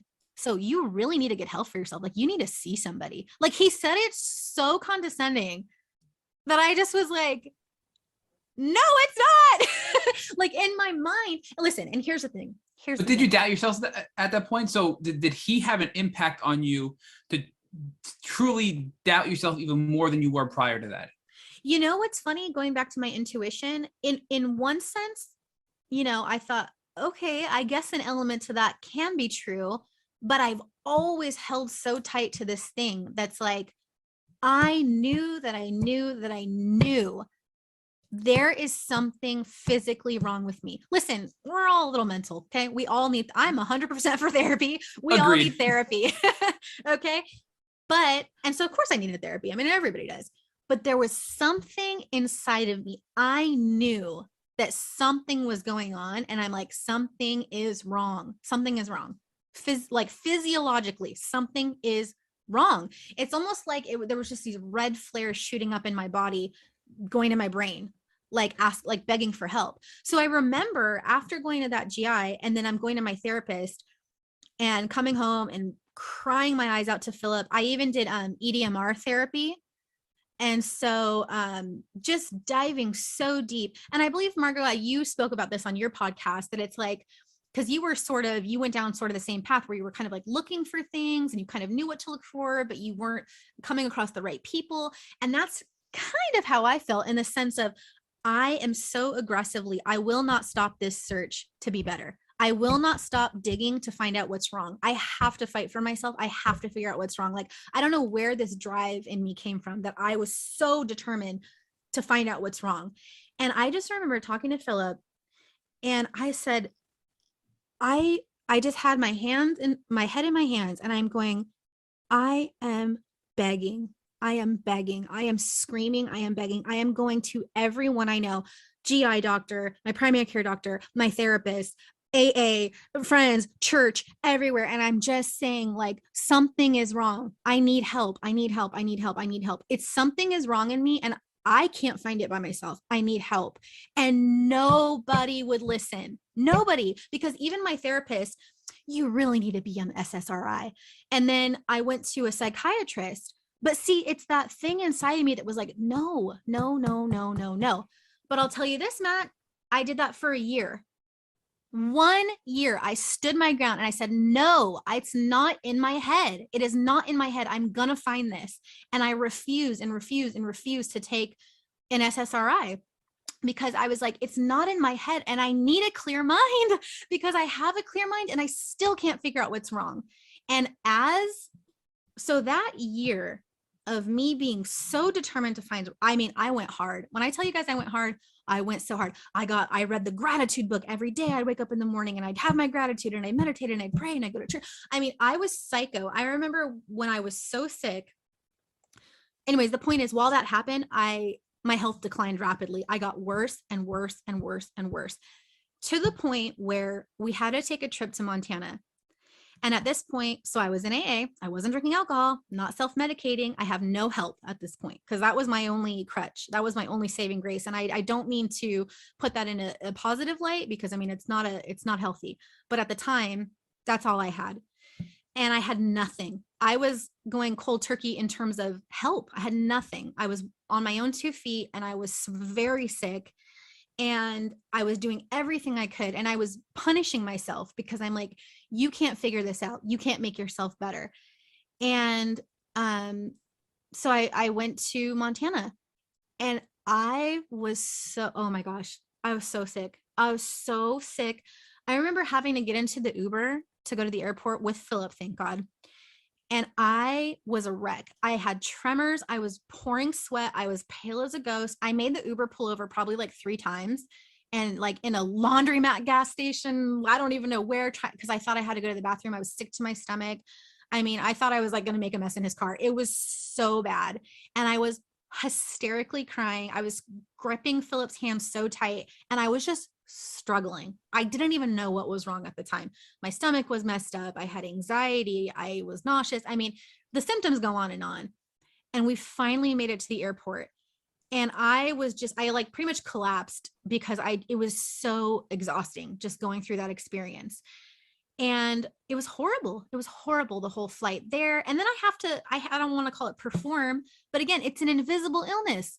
Everyone's like, oh my God, you look amazing. Oh, why aren't you drinking? Like, what's wrong? And the whole time I'm so focused on keeping up with my performance of making it seem like I'm okay, making it look like I'm okay. And because it's beyond just having to be okay and look okay. This is work. I have to be on camera. We were filming this thing it was like for a booking app for hairdressers, and we're doing multiple filmings, an interview here and commercial there. And then we're in this super important business meeting, and I'm trying to collect my thoughts on how can I elevate this company so that it can be more relatable to artists. So these are like deep business thoughts that I'm trying to collect in my mind, all the while I'm so sick. So when we came home, I thought, I don't know what I'm going to do. I cannot live like this. And so that's when you speak to that desperation, Matt. It's like, I've been there because I gripped onto my faith. I remember when we were in Montana, I was watching YouTube sermons like Stephen Furtick, like anything, like over and over and over and over and over on my phone, just to try to get myself to a mental strength, like a space of mental strength where I could get through the next hour of whatever I had to do. And then I came home, and I was supposed to assist my boys, which is Philip and his partner at the time, at the studio. We were going to film some hair stuff. And I got in the car to go to work, to go to the job, and I couldn't do it. I told Philip to pull over the car, and I walked home because he had to go to work. We can't just not go. Life doesn't stop. Even though our bodies are breaking down to the point where we cannot function, we are debilitated and we cannot function. Life goes on. So I said, you have to let me out of the car. I cannot do this. And it started to rain, and I walked home in the rain, and I just said, you know what? Maybe they're right.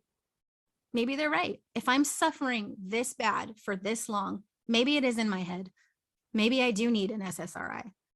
So 5 days later, I started on Prozac and gabapentin. And, you know, nothing against that, because I know some people, it's really important for them and it's really helpful. And there are situations where that's needed. And even maybe for Lyme, it might be necessary as a tool for Lyme in some ways. And, you know, maybe to this day, it did help me in some ways, but long-term, I knew it wasn't the solution, you know, but.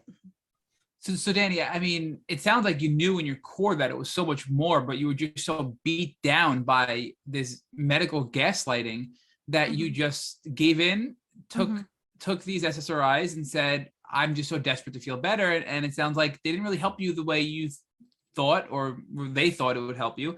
But it sounds like there's a light at the end of the tunnel here, that about a short period of time later, you're getting diagnosed with now a thyroid condition. And then shortly after that, within a 1 year window, you get diagnosed with Lyme. So walk us through how you found the doctor who helped you get diagnosed with the thyroid condition, and then ultimately how that same doctor helped you get a diagnosis with Lyme disease. Yeah. So it was just a really sad time because I was really sick. And then I started taking the SSRI. And then when I did that, I couldn't feel any highs or any lows. So it just, you know, it didn't help. It didn't make me feel happy and my joyful self. You know, this is where Philip's like, who is this person? You know? Well, I can't imagine you without emotion. I mean, this is the first time we're meeting you, but I mean, I mean, Margot, I just can't imagine, you know, you being emotionless. So. Her emotion is like the most beautiful thing ever. I really can't imagine. And it's so interesting when you say that like Philip didn't recognize you, because I feel like a lot of in these dynamics, it's a parent kind of caregiver situation. Right. And the parent is like, wait, I don't recognize my child. But it's like, that's like a very complex situation, because you're no longer a child.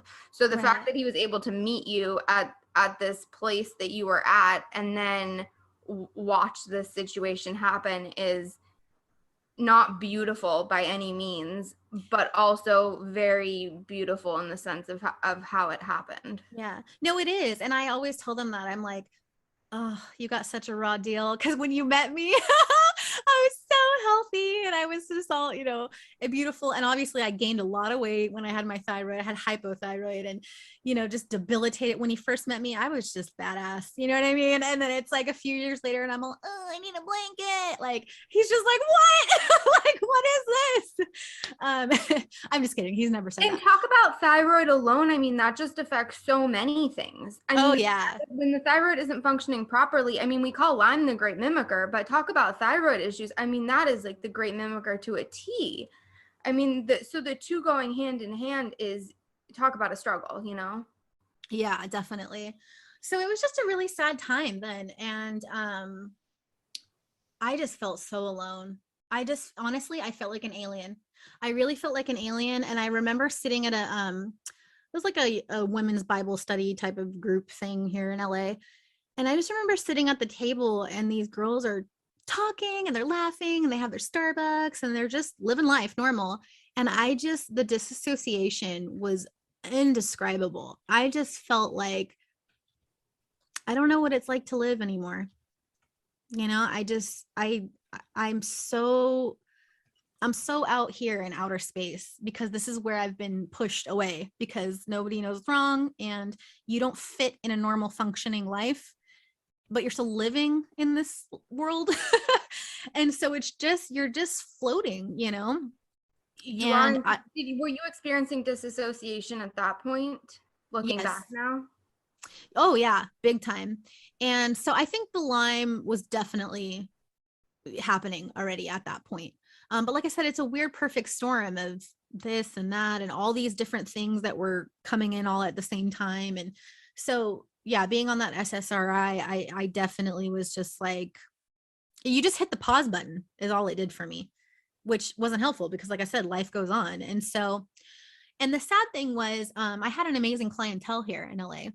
And I have people that have been with me for years. And so what the interesting thing, you guys, is that there was a time when Philip was traveling globally so much.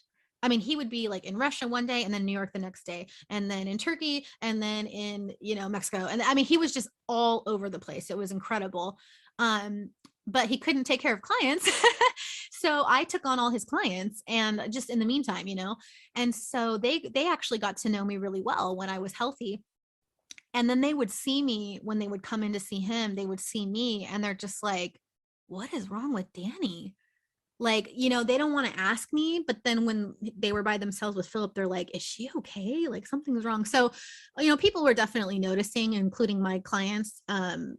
They were worried about me, they were really worried about me. And I had already, you build a relationship with your clients. So I've had these conversations like, oh my gosh, like I'm going to AA, like I'm sober now, like, oh my gosh, so it's like they've seen this journey of me, oh, I'm going to therapy, blah, blah, blah, and it's like you have those conversations because we have a private suite. So it's not a big salon space. It's just me and my client. Or, at the time it would just maybe Philip would have a client and I would have a client at the same time, but it's a very intimate space. And so they saw me going through this and getting to this point where I'm just completely numb and I'm just not a person anymore. And then also I would be getting sick. Like I would try to physically do hair and I would get chills and tremors and, it was just really difficult. And so an incredible, incredible blessing from God. One of my clients, she's like, you know what, Dani? It was the one that's the family therapist who referred me to a therapist at the time.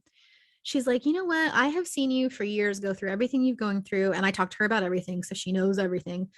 And she's like, you remind me of this lady I know who's going through a lot of the same symptoms. And she went to this doctor in El Segundo and this medical group called Holtorf.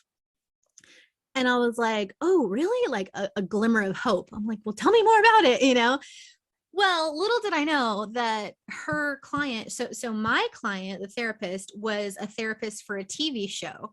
So she would kind of be on the panel sometimes for this TV show or whatever. So one of the hosts of that show, she was going through the same thing. Turns out she did have like a, not a thyroid, what is it called?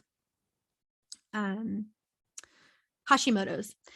And so along with a lot of other things that she had been dealing with, she struggled for many, many, many years. And when she went to Holtorf, they were finally able to help her. So when she told me this, I mean, I went off like a road runner and I was like, and I went to Holtorf and I'm like, let me see Dr. Laufer, make me an appointment. Let's go. So I had that appointment. Now, little did I know, the cost is, I'm not a celebrity. I'm not on TV. So I didn't put two and two together like, oh, wow, this is, if you're really going to get help And if you're really going to find someone who's actually invested and wants to care for you, it's going to cost you. And this celebrity, I mean, she obviously has the funds to do it, but she had the determination to do it as well, because she was like me in the sense she had to be on camera. She had to look her best. She had to have the energy to function in the entertainment industry. And so she, again, you get to that place of desperation. And so she went there. So that was, I will never forget when I went into that first appointment. First of all, you don't fill out a questionnaire like, what are your symptoms? How long have you been sick? Nothing. They already know that group of people are incredible. And they already know the type of person you're going to be when you're walking through their door. They come in, they welcome you with open arms. They sit you down and they're like, tell me what's going on. And they literally they give you the space to spill your guts, to explain what's going on. So we had like probably a 2-hour consultation at least. He's touching parts of me and squishing and looking at, swelling and my tongue and my neck and asking me these crazy weird questions. And I'm explaining everything to him. And I was so desperate. I mean, I was just begging him. And he was kind of like, you don't have to beg me. Like, it's okay. I totally get it. And I remember when I walked out of the consultation, I was in tears and I just was like, thank you so much. And he stopped me and he was like, you don't need to thank me. And I want you to know you're not crazy and I'm going to help you. We're going to figure this out. Okay. And the way that he said that, I had never in this whole journey, I had never felt validation like he gave that to me. I mean, that alone was worth every penny I've spent. And there's been a lot at that place. So from that moment on was the massive blood testing and everything that we've done. And immediately he found the thyroid, immediately. And nobody had ever even looked for that, nothing. So that was immediate. And he didn't just jump to Lyme. I mean, it was like, okay, your gut's really messed up. Okay, your cortisol's through the roof. And so that's what they're miners. I don't want to say gold diggers. They're miners there. And they dig through, they dig, and they poke through and they're like, okay, what's this? Check this, what's that? And it's very personalized.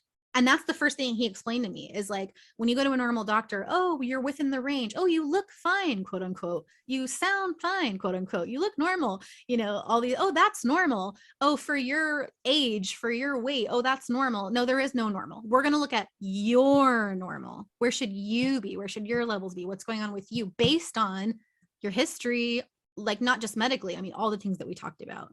So it was that personalized care that he was able to kind of navigate and work bit by bit on what was going on with me.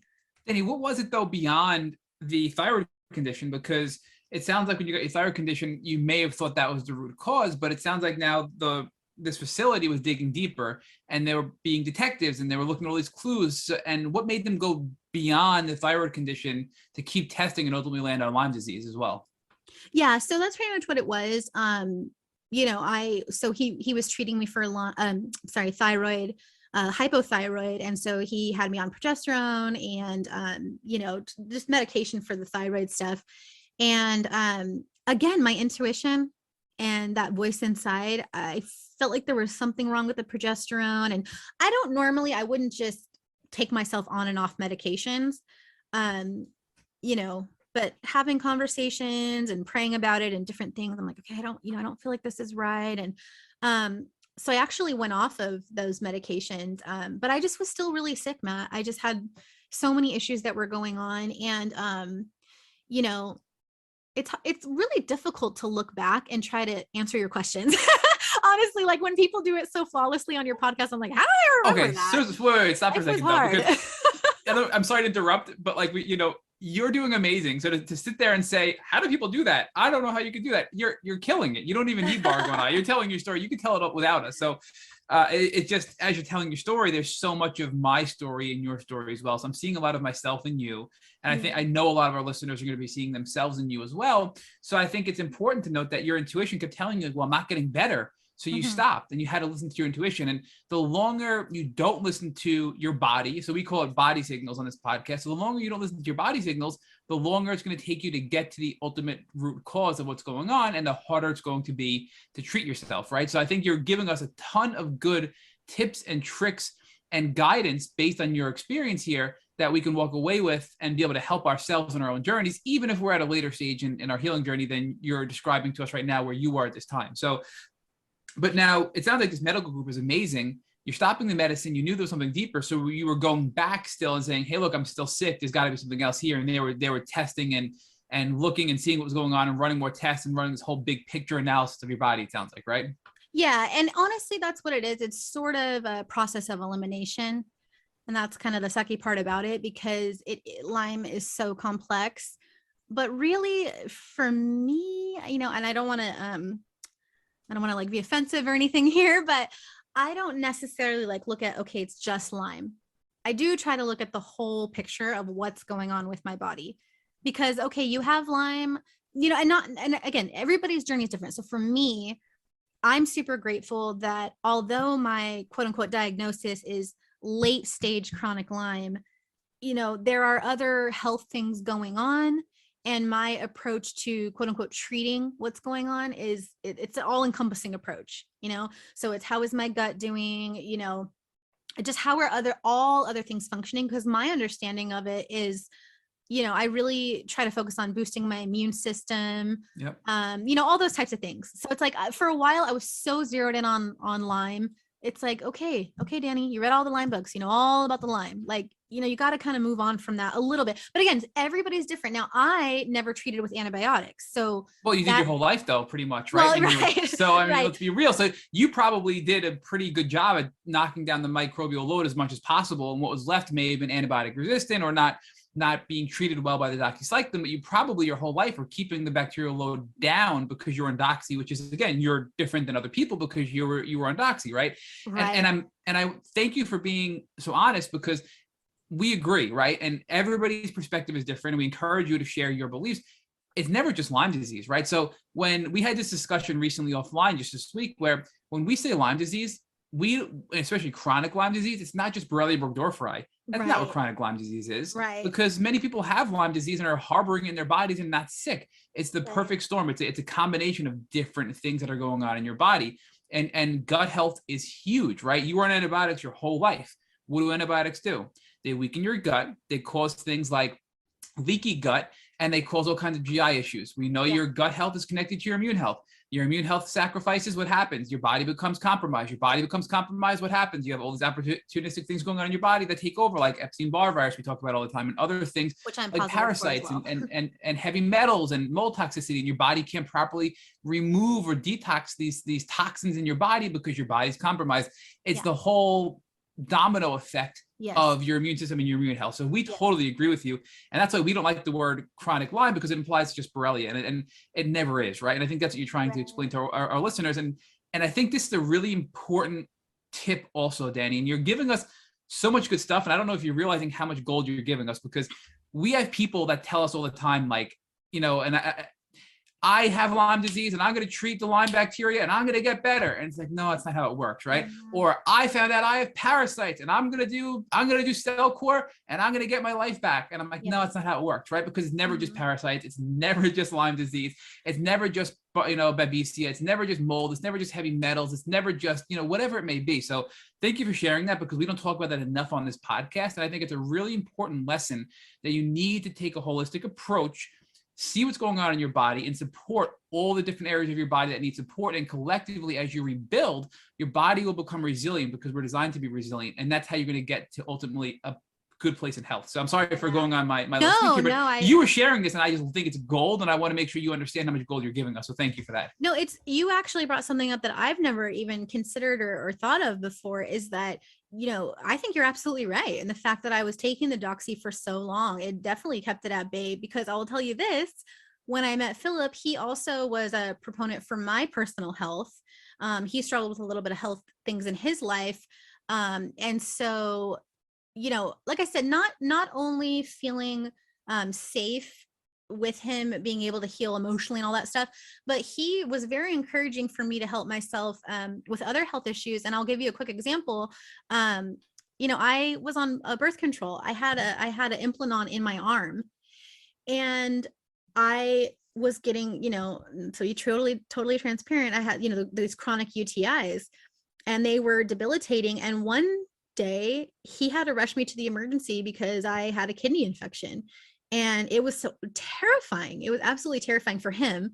And he was kind of like, and I'm like, oh, I've had UTI since I was 4. Like, it's totally normal. And he's like, it's not normal. Like, that's not Isn't it okay. wild how you think that's normal because you've been like that your whole life, right? Exactly. And then you start to realize once you get sick, you realize, wow, that was never normal, right? So I think that's a really interesting perspective to have for people listening. It's not normal to have UTIs all the time, right? We teased before this podcast started because I pee often, right? And there's this condition, interstitial cystitis, right? So I learned about it 2 years ago when we started the podcast. I'm like, I think I have IC from Lyme disease, right? Because I pee way too much. So all of these things that we think are normal are really signs and clues that your team of doctors, I think, have helped you identify, and also, Philip has helped you identify, hey, Dani, that's not normal. And now you're using those clues to figure out what you need to treat holistically and from a whole body standpoint to get better. And I think it's really beautiful about your story is you have your loving and amazing partner, Philip, you have this amazing team of doctors, and you kept digging and digging and digging. So you found out what is this big picture that is Dani Tygr, and how can we get her better? And that's awesome. So I'm sorry, you can keep going. I just think it's such an inspirational story. And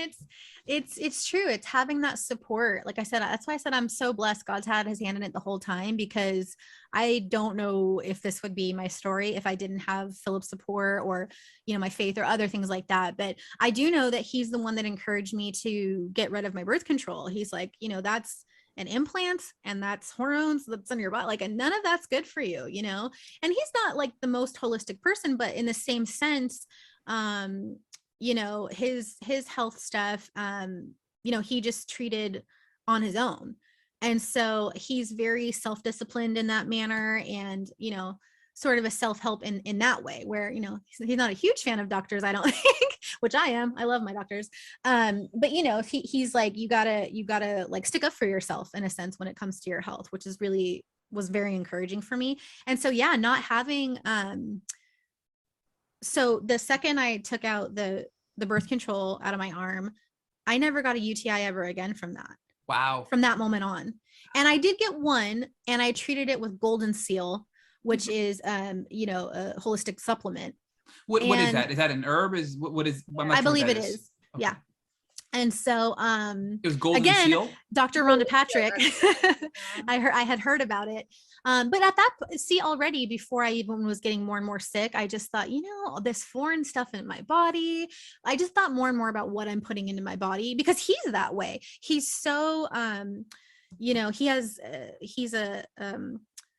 deals with ulcerative colitis, but he's completely combated that. He doesn't have to deal with that at all anymore, because he is so meticulous about the way that he eats and what he puts into his body and how much water he drinks.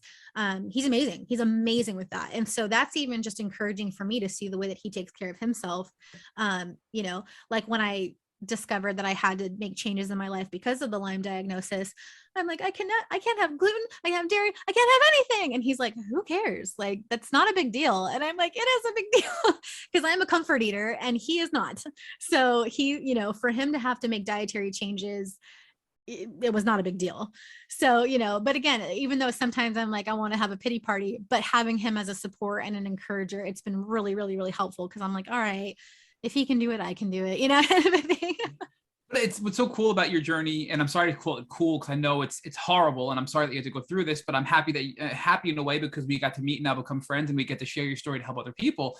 But is you were treating your Lyme disease before you knew you even had it, right? I mean, EMDR is something people do at the end of their Lyme journey because they have to retrain their brain, and you were doing that before you knew that you have Lyme disease, right? You were adjusting your diet because of the impact. I think it was your sister, right? Is that who it was? Right. Mm-hmm. Right. And that's really key for Lyme disease. And you're doing that before you got a diagnosis. You were learning about your hormones, which is really powerful, and autoimmune, which is very common with Lyme disease. You were addressing these other things before you even knew it. And intuitively, your body was telling you what was wrong, and you were learning until you built up to the Lyme diagnosis. And again, it's not Lyme, Borrelia burgdorferi, it's chronic Lyme disease as a whole, which is systemic immune dysfunction and systemic, body failure, in my opinion, right? So that's the really cool part about your story is you had all this intuition.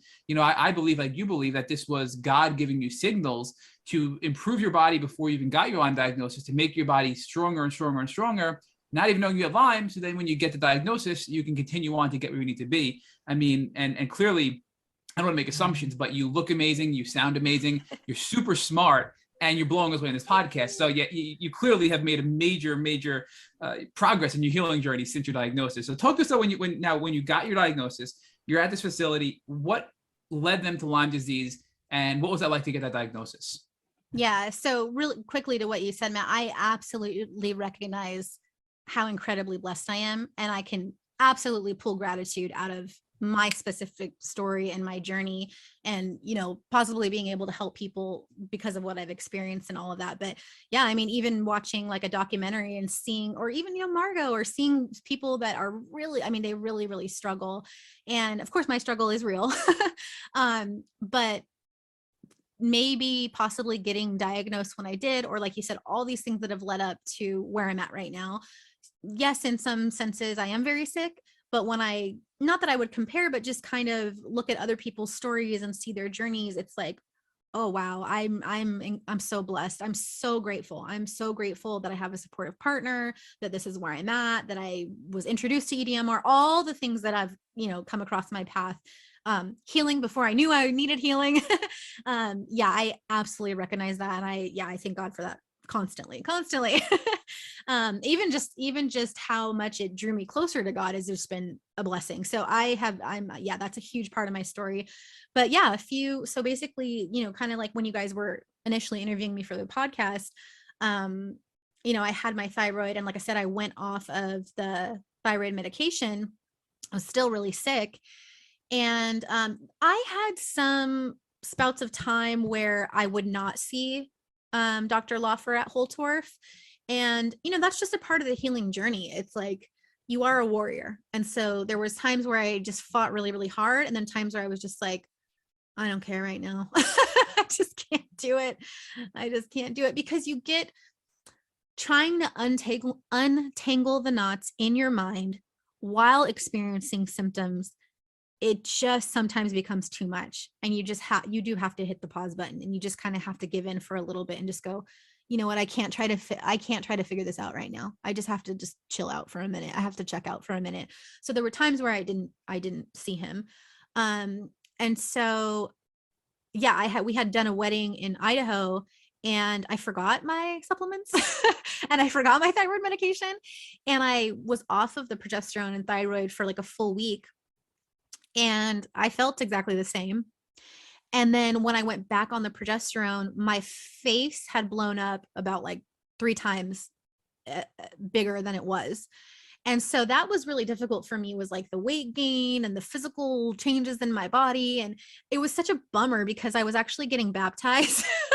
And like I said, I've known Jesus since I was 5, but in this journey of trying to, you know, get to know myself better and find deeper healing and being closer with God and all these things, it was just an important thing for me to do. And so, of course, you know, like my mom's there and we're taking pictures and videos, and I'm just like this beast whale coming up out of the water. And I'm like, that's not even me. I don't even look like that. That's the water retention photo. Exactly. Not and my doctor he wanted me on a diuretic. And again, this is something where I was like, I don't feel like it's right. I don't want to do the diuretic. I don't like it. It doesn't feel right to me. So, you know, I wasn't. And then after seeing those photos, I'm like, I need diuretics. No, I'm just kidding. Take them, doctor. Yeah. But I just knew, I thought, you know what, this isn't good for me anymore. Taking the medications, progesterone, the thyroid medication, it didn't feel right. So I went off of it.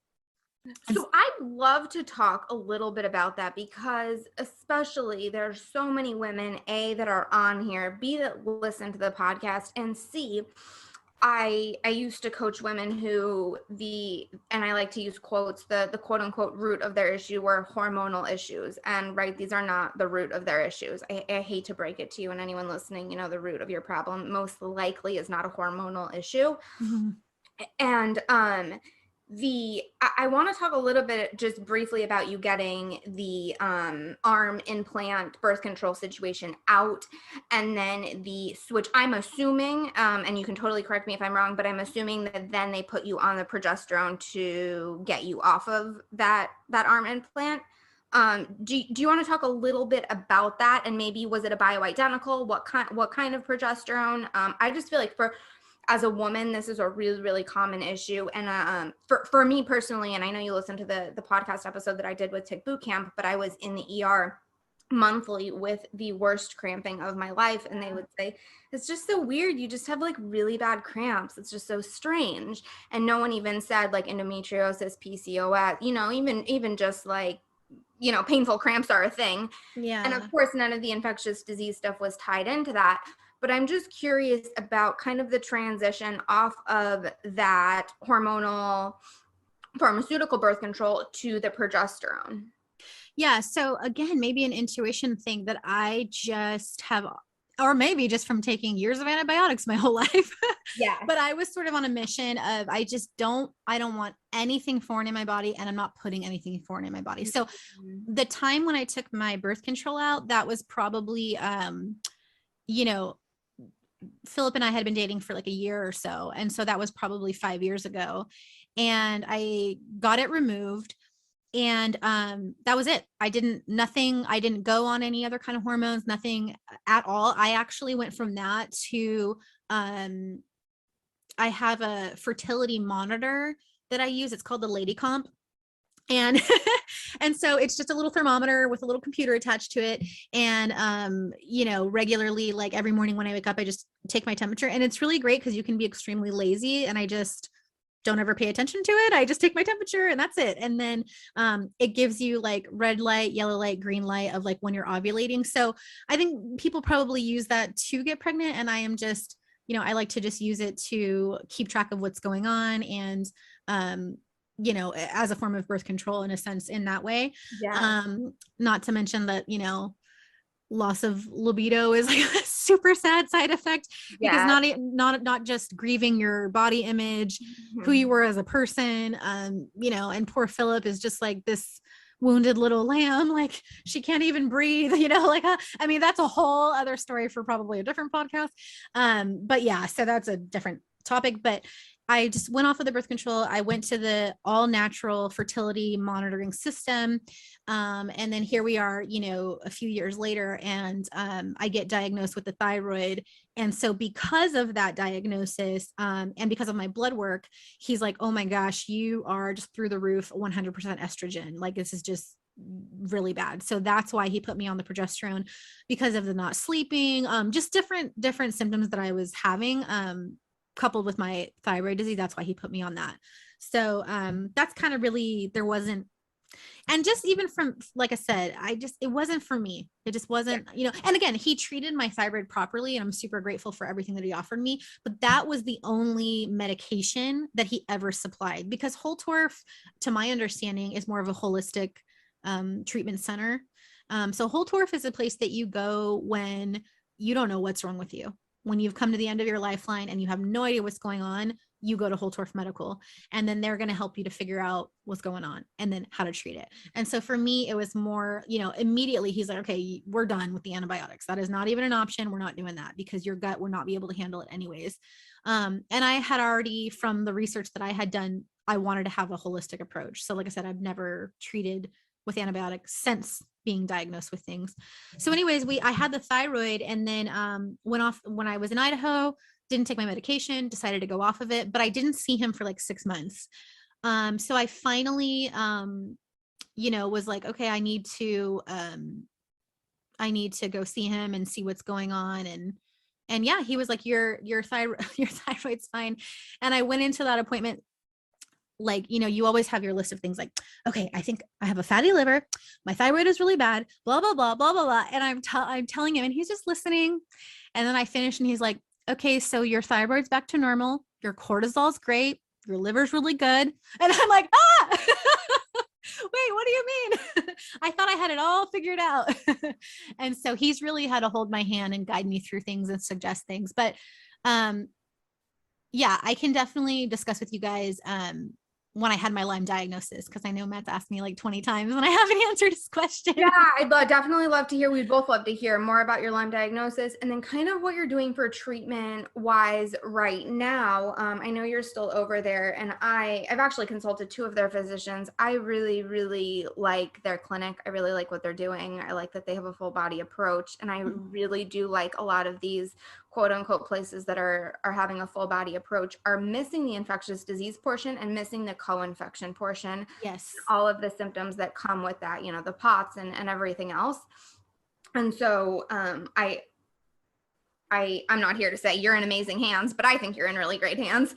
But I'd love to hear a little bit more about kind of what you're doing there, Lyme co-infection wise. And then also, were you tested like clinically for Lyme? Like, how did the testing go Lyme wise, co-infection wise? Did anything pop? Are you aware that anything popped up, et cetera? Yeah. So basically just along the journey, like I said, it's kind of hard to look back on the exact timeline. But it's just ebbs and flows of him trying to find stuff, us going over my blood work, trying different things. How are the symptoms going? What's happening? And just this kind of back and forth conversation. And what's really interesting is so basically, I just remember I had an appointment with him and I got the blood work. I had my blood work done, and I had no idea that he was testing me for Lyme. He didn't talk about it. He didn't ask me about it, nothing. And this was just along the journey. So that's why I think it's kind of confusing when I try to figure out like, how did this come about? But I'll tell you that I was sitting at my, kitchen bar, and he called me, and we started doing because this was 2020, and we did our appointments via phone. And he's like, okay, I went over your blood work, whatever. And he was talking about me being positive for Epstein-Barr. And previously to that, he had me on a supplement called Fibrinex, because I guess in layman's terms, I had like dirty blood in a sense. It was filled with these proteins, and it was really difficult for it to travel throughout my body. And so, the symptoms of that was, the energy, and I had a lot of weird symptoms of like dead limbs and just all the different things that we had talked about. He had explained that. So basically it went from that of thyroid stuff, gut stuff, positive for Epstein-Barr, and, this situation with these proteins in my blood. So he called me and he's just going over everything, blah, blah, blah. Okay, this and that. Your blood looks fine now. I want you to know. And the Epstein-Barr, it's not a problem. And he's just talking to me. And then he kind of like braced himself and is like, I did some blood work on you, and there's these panels that I ran, and I want you to know that 4 of these panels came back positive. And again, I have no idea what he's talking about. I'm just like, He's like, 4 of these panels came back positive. This strand, this strand and this strand 32. Now those can typically flag just because of general inflammation in the body, but this 42 strand, was flagged and whatever. And so blah, blah, blah. So this tells me that it's very clear, and there's no doubt that you definitely have chronic Lyme. And I was like, and I just I have no idea. I was just like, and he's like, so you have a late stage chronic Lyme disease. And I was like, okay. Like, I just literally had no idea. It's just like, okay, what else? Because I'm an idiot. I never know what he's talking about. I always have to research it later, and I write everything down. But you're not an idiot, because especially in California, who knows about chronic Lyme disease, right? I mean, nobody thinks of Lyme disease as being a chronic infection. If you know about it, you think it's an acute infection and something you can get over the short course of antibiotics. So, I mean, that goes to show you how inadequate awareness and education is in California, that you were like, oh, okay, I have chronic Lyme disease. And you had no idea what that truly meant, right? Yeah, just blank stare. And I just was like, oh, in my mind, I go, oh, okay, Lyme is like, I don't know, I've heard of that, but I don't know. I'm gonna have to look into that, like in my mind, And he's just like, did you hear me? And I'm just like, So it really did not resonate at all. And I think when I got off of that phone, and he was just like, he didn't say, okay, we're going to treat it this way and this and this and this and this. He really focused on the massive inflammation that was going on in my body, and the inflammation that was being caused by the immune malfunction that was happening because of the Lyme flare-up, basically the chronic Lyme flare-up. What was he doing to treat the inflammation and this dysregulated or irregular immune system because of chronic Lyme disease? So it was just all supplements. So the names, like any of the names, were they from a specific company? Was it specific herbs, or is it something that he just provided that was a proprietary tincture, something like that? Yeah. So pretty much they have their own line of supplements that they offer, which I felt extremely comfortable with because I had come across so many different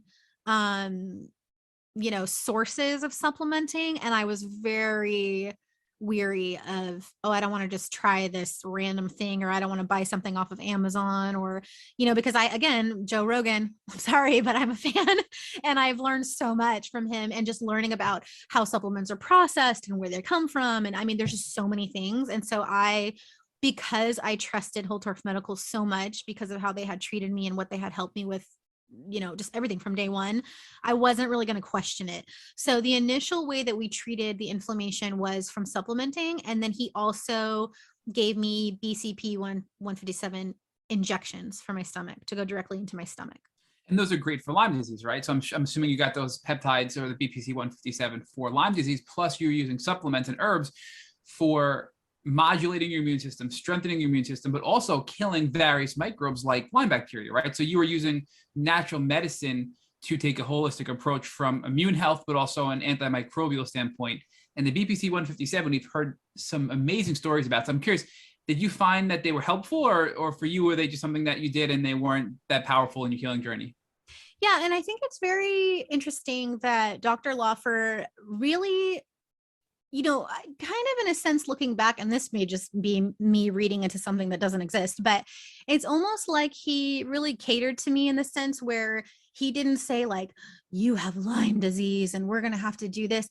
He really he didn't put a lot of emphasis on it. He's like, this is part of the problem, but the inflammation is what our focus is and what we're going to be treating on, because that's what has the massive effect on you. So you need to eliminate gluten immediately. And I also want to mention that Dr. Lawfer tested me for mold toxicities, metal toxicities. I've gotten a lot of negative, feedback, I guess, because I'm heavily tattooed. A lot of people are like condemning me, like, oh, don't you think you got sick because I have all that ink, or, just different things like that. And he never questioned anything. And that's what I loved about the way he treated me, because he never asked me like, when'd you get all those tattoos? He just would kind of look at me as a whole and hear my story, and he would order things accordingly. We didn't have to have a whole conversation about it that would overwhelm me. He would just take care of me. And so even in the sense with the Lyme, I mean, he gave me the feedback. Okay, this is what I didn't even know he was running it. And then he ran these panels, and then he let me know.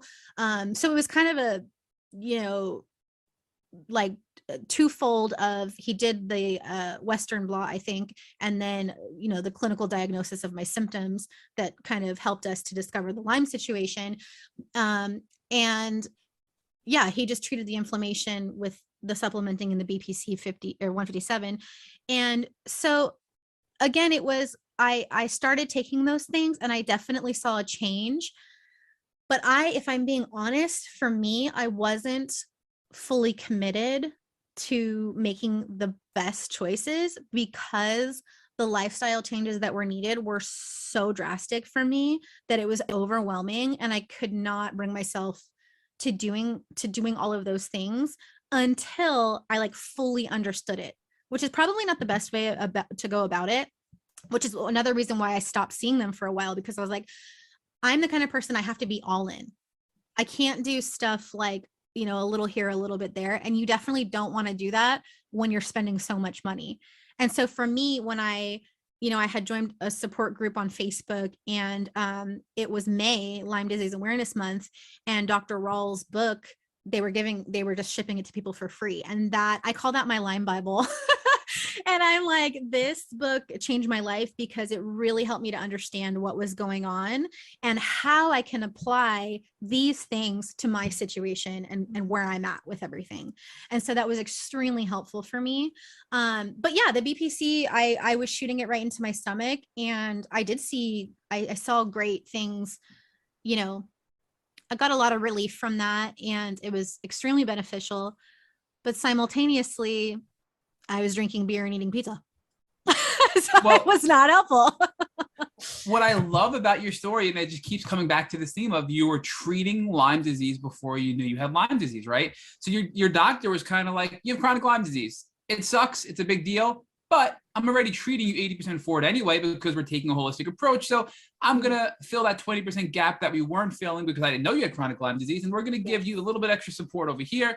And now we're giving you a collective treatment for chronic Lyme as well. So you were on your way to healing before you even had your diagnosis, which is so beautiful when you take that holistic approach with this amazing team of doctors that everything you're saying, I think I want to speak for myself, I personally agree with this, is all great things to look at. You need to look at heavy metals, mold toxicity. You have to look at your gut health. You have to look at your inflammation. Inflammation is the root cause of all illness, in my opinion. Or I should say inflammation is the root cause of many of us in the Lyme community. I don't want to be too dramatic with my statements here, but I think that you were treating all these things before you knew, and you were doing it personally, Dani. So Dani Tygr was treating herself by herself before she knew she had Lyme disease.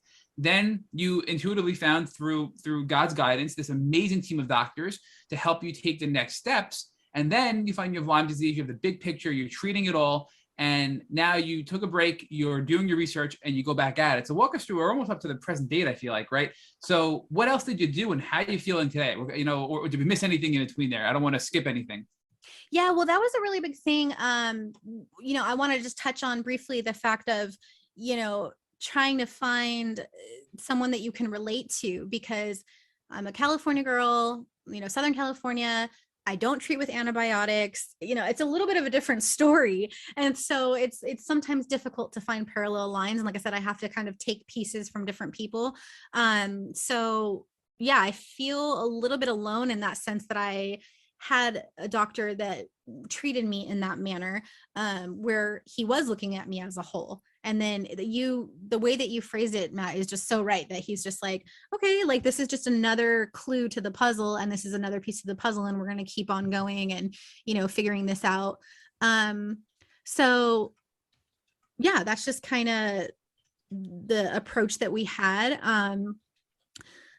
I would say another huge, incredible blessing for me, and I know I say this a lot and it probably gets annoying, but I mean, God's hand was just so in it, because I'm such a type A personality. And I know, Margot, you talked about this a lot on your podcast, is a lot of times, I don't know, maybe everybody gets Lyme, but it feels like a lot of the people that are so debilitated by Lyme, they are just these really like vigorous, just amazing, beast mode type of people that just have this incredible fortitude and drive and, ambition and A-type personality. And so you're just like, going through life at this top speed. And then, something like this happened and you have to completely pivot and just realign your entire life's plan and path.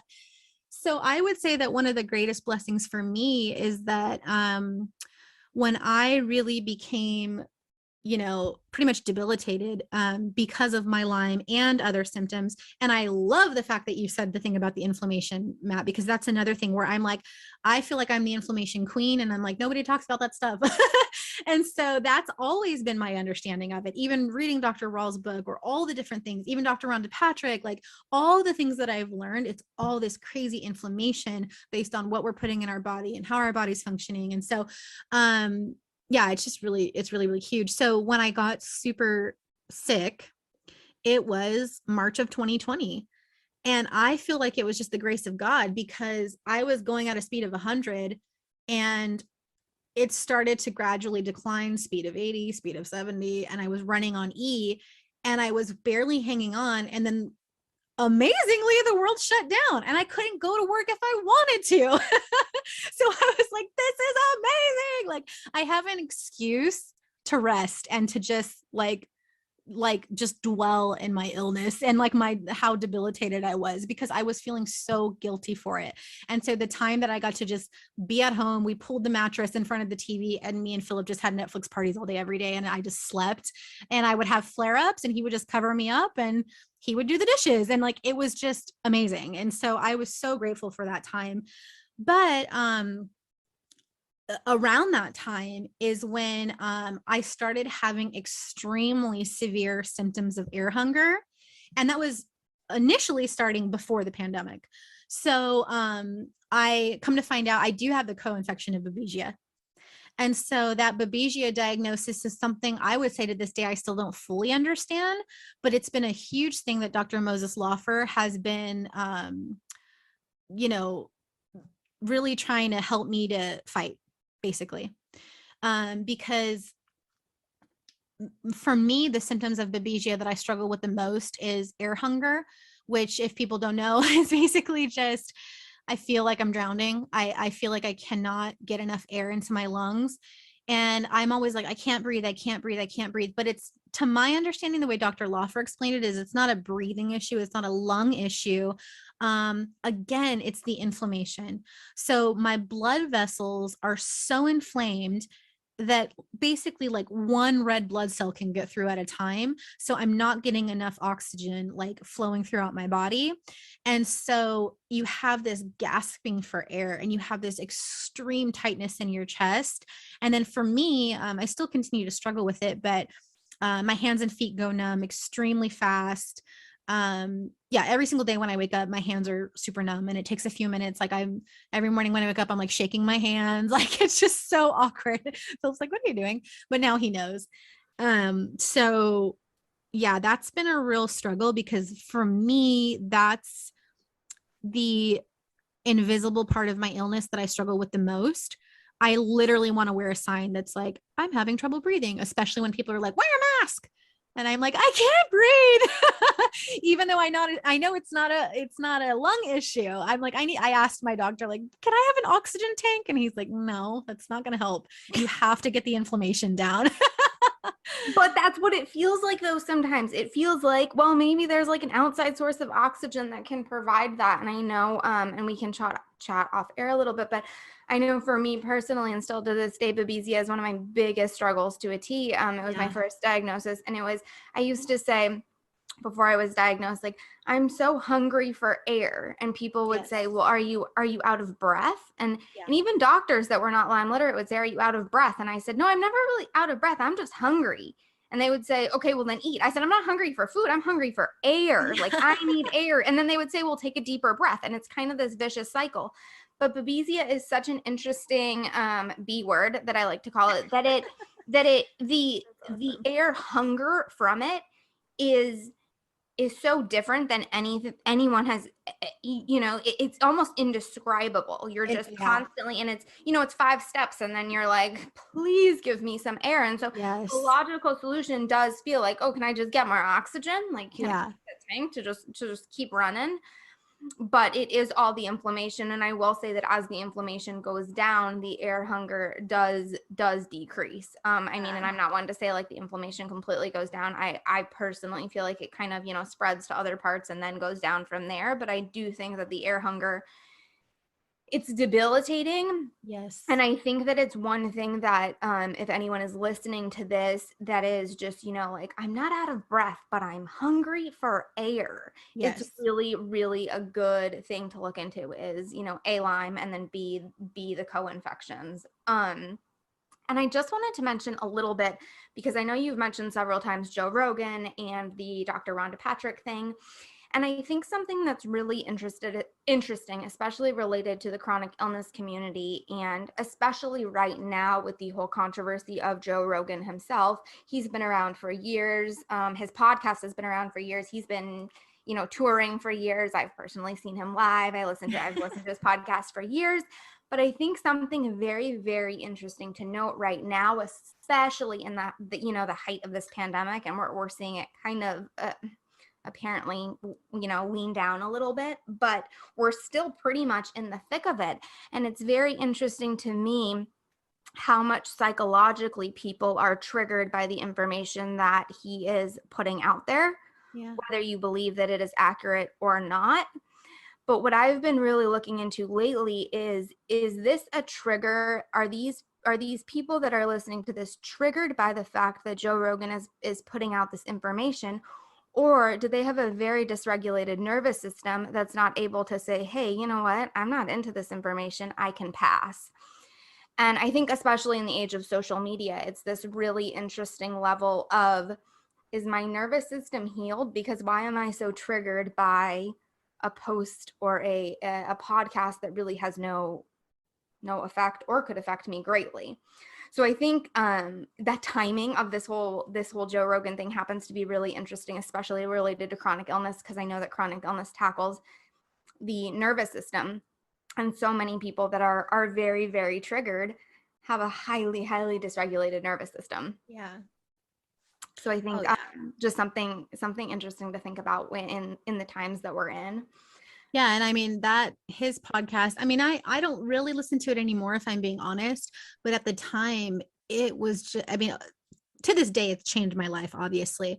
But at the time, it was such incredible information. And I think we can all agree it's very raw information. Let me make sure I'm stating clearly raw. So because it's so unfiltered, I think it's more helpful.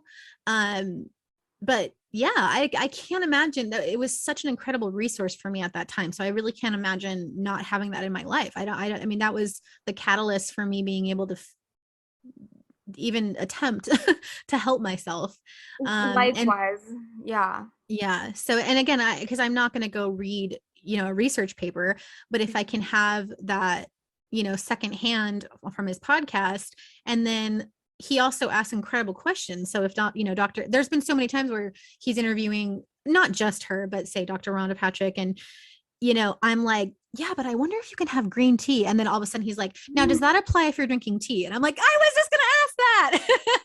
So for me, I mean, I really appreciate the way that he, kind of digs into that, to those questions that we all would ask. But yeah, it's definitely I know it's a controversial subject, but I'm really grateful for the information that I got early on from that podcast. It's been really helpful. Likewise. And I think that we talked about this in the beginning, but I think that your level of discernment versus intuition and using the two together is it's gotten you so far. And I think it's only going to get you further. I know obviously right now life looks a lot different than it did a couple of years ago for you. I mean, that is just beyond obvious. And there's a lot of beauty. There's also a lot of messiness within that.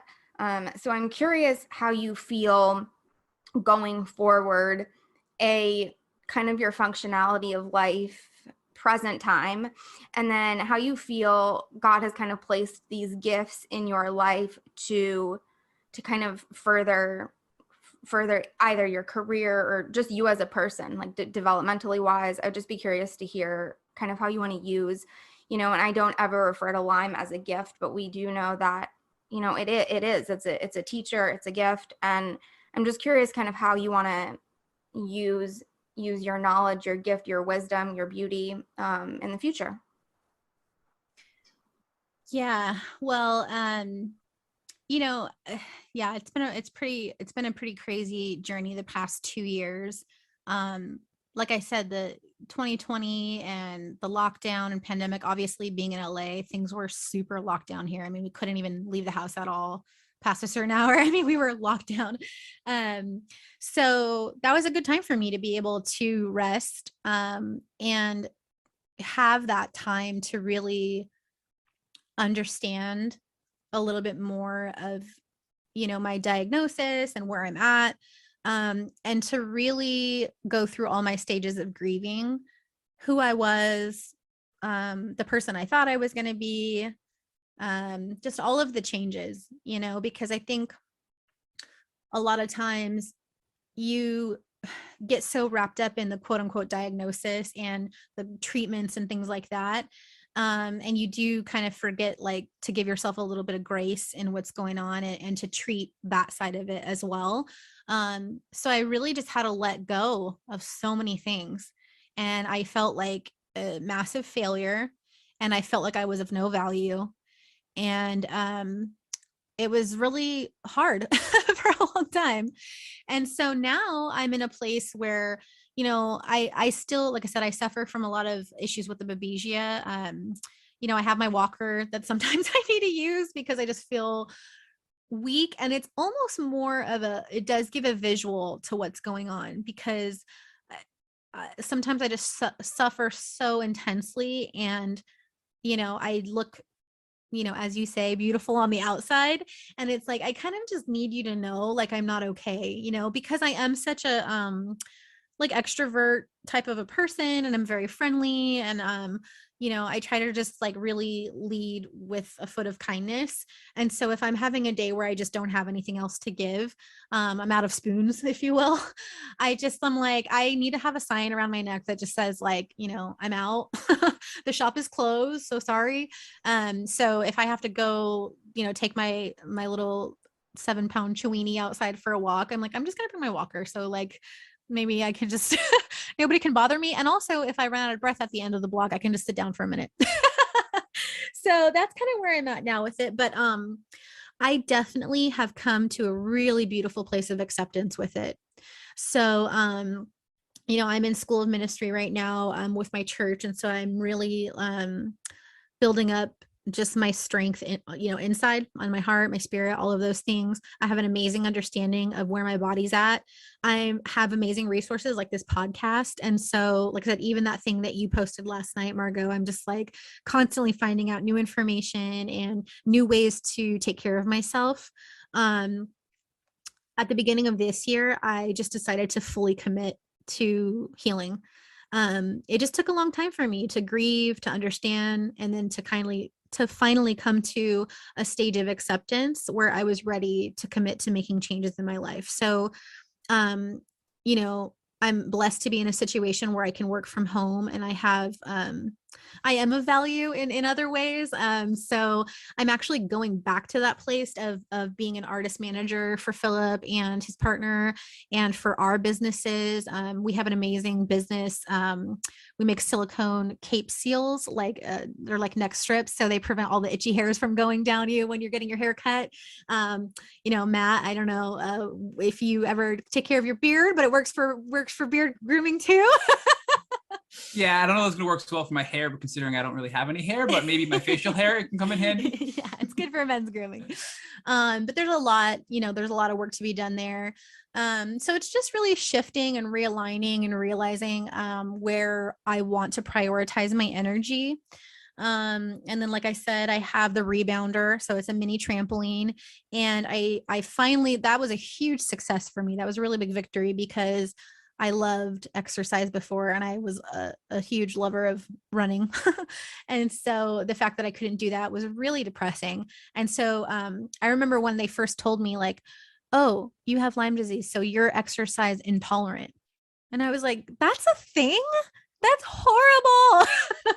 I don't want to be exercise intolerant, especially when I gained 30 pounds from hypothyroid disease. And I have this massive air hunger. And I remember I bought like a stationary bike and that was horrible. It made me so sick. I could not handle that kind of workout. So to come this far and to see myself on the rebounder for like 10 minutes is like a huge blessing. I'm super, super happy. So I've just found ways, to, work around and work with the situation that I'm in now. And right now, my eating, I pretty much have a gut protocol that's kind of a combination of Dr. Rawls and medical medium, which I know is like extremely controversial as well. I have tried some celery juicing. It's very aggressive for me. And that's the journey I'm in right now, is trying to understand detoxing better. And something I learned from your podcast, Margot, because I do take BPC 157 intravenously. And, so as I'm doing all these things to heal my gut, I'm trying to understand more about detoxing and eliminating the toxins, because I do suffer from a lot of, really bad, like jaundice and I have a lot of rashes and, just like on my face gets really flushed and I have a lot of rashes on my face and stuff like that. So yeah, just trying to figure it all out. I think it's always a journey of figuring it out, but I have, I would say, the peace in myself to be able to commit to those changes. Cause that's really what it is for me. It's trying to have a comprehensive understanding of what's going on. Okay, now let's move forward and let's try these different things that can heal. So to answer your question, one, I'm on the gut protocol in a sense. So right now I don't eat gluten. I don't eat any dairy. I don't eat any meat. Me and Philip joke because we love the show Survivor. We just started it from season 1 again. And we just call it the Survivor diet because I basically just only eat rice and fish, which is awesome because my favorite food is sushi. And I still feel like a quote unquote normal person because I can go to a sushi restaurant. Because at first I was like, I can never go to a restaurant again. But now I'm like, I can totally go to sushi like anytime. And then I can have like peas in pods, like edamame, and it's very minimal. Mushrooms I can have, and blueberries. So I have an extremely, extremely limited diet. And that's my number one focus. I do my rebounding, I do stretching, I do prayer, I do meditation. And then I just recently started IV therapy at Holtorf. So we like I said, we started the BPC 157 intravenously just because I felt like I needed a little bit of a heavier hand with that. I need kind of like a stronger punch. And since I have tried it doing injections in my gut, I've tried it orally, and I still continue to do it orally, but we're trying out the BPC intravenously to see if that might be a little bit have a stronger effect. And then I do the glutathione IV, and I just started a laser therapy as well.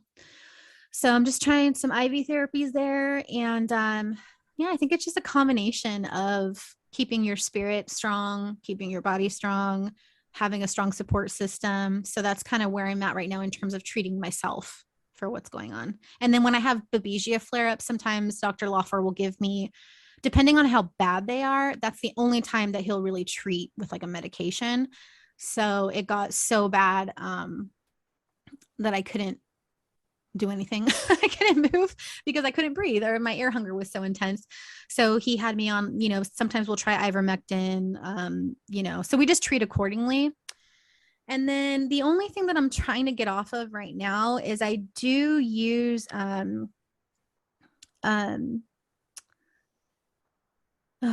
I'm having a brain fog. I was doing so good the whole podcast. That's okay. That's totally okay. It's the, for anxiety, I keep thinking of Prozac, and I'm not trying to say Prozac. I'm trying to say Xanax.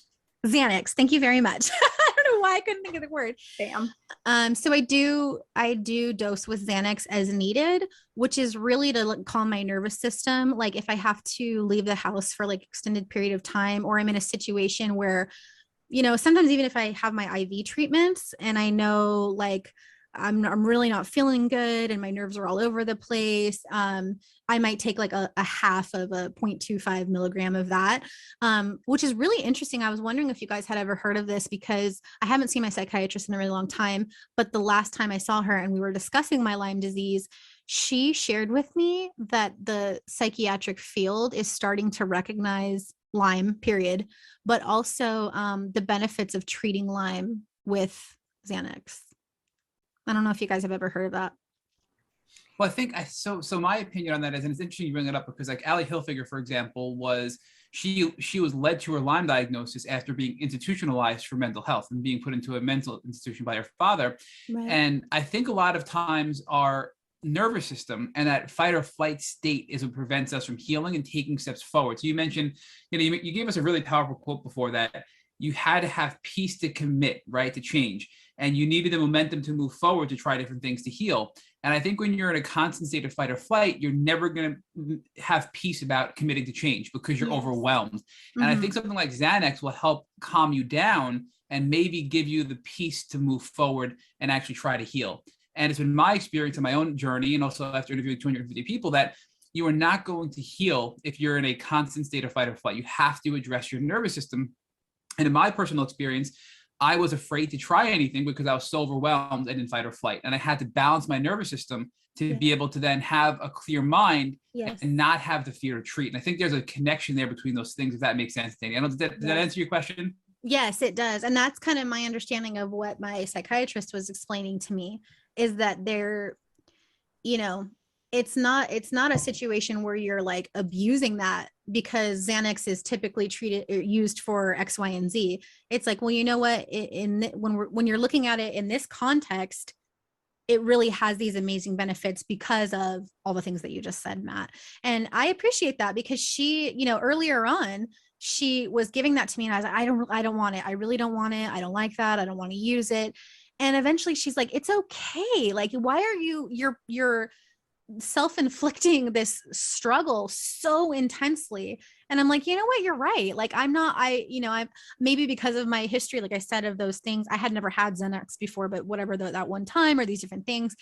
And it just had this, bad connotation to it. And so using it like properly for the things that I needed, it's like, okay, well, I was using alcohol, and now this is a medical professional supervision for using this as a tool as needed. And so it took me a long time to understand that, but that's something that I have come a long way, though, because there have been times like that where I've driven, I drove to school, and I'm like, wow, I didn't take anything. Like, I didn't take Xanax. I didn't do anything, and I'm feeling okay, and I'm strong, and I'm not freaking out, and my nervous system isn't freaking out. I'm not getting sick to my stomach. Like, so I'm starting to notice the benefits of all the good choices that I've been making, and all the things that I've been trying, even if it's just, okay, well, let me try to not take this Xanax. Like, let me see if I'm going to be okay. And so that's been really, it's just been really good. I have a lot of hope for where I'm at right now.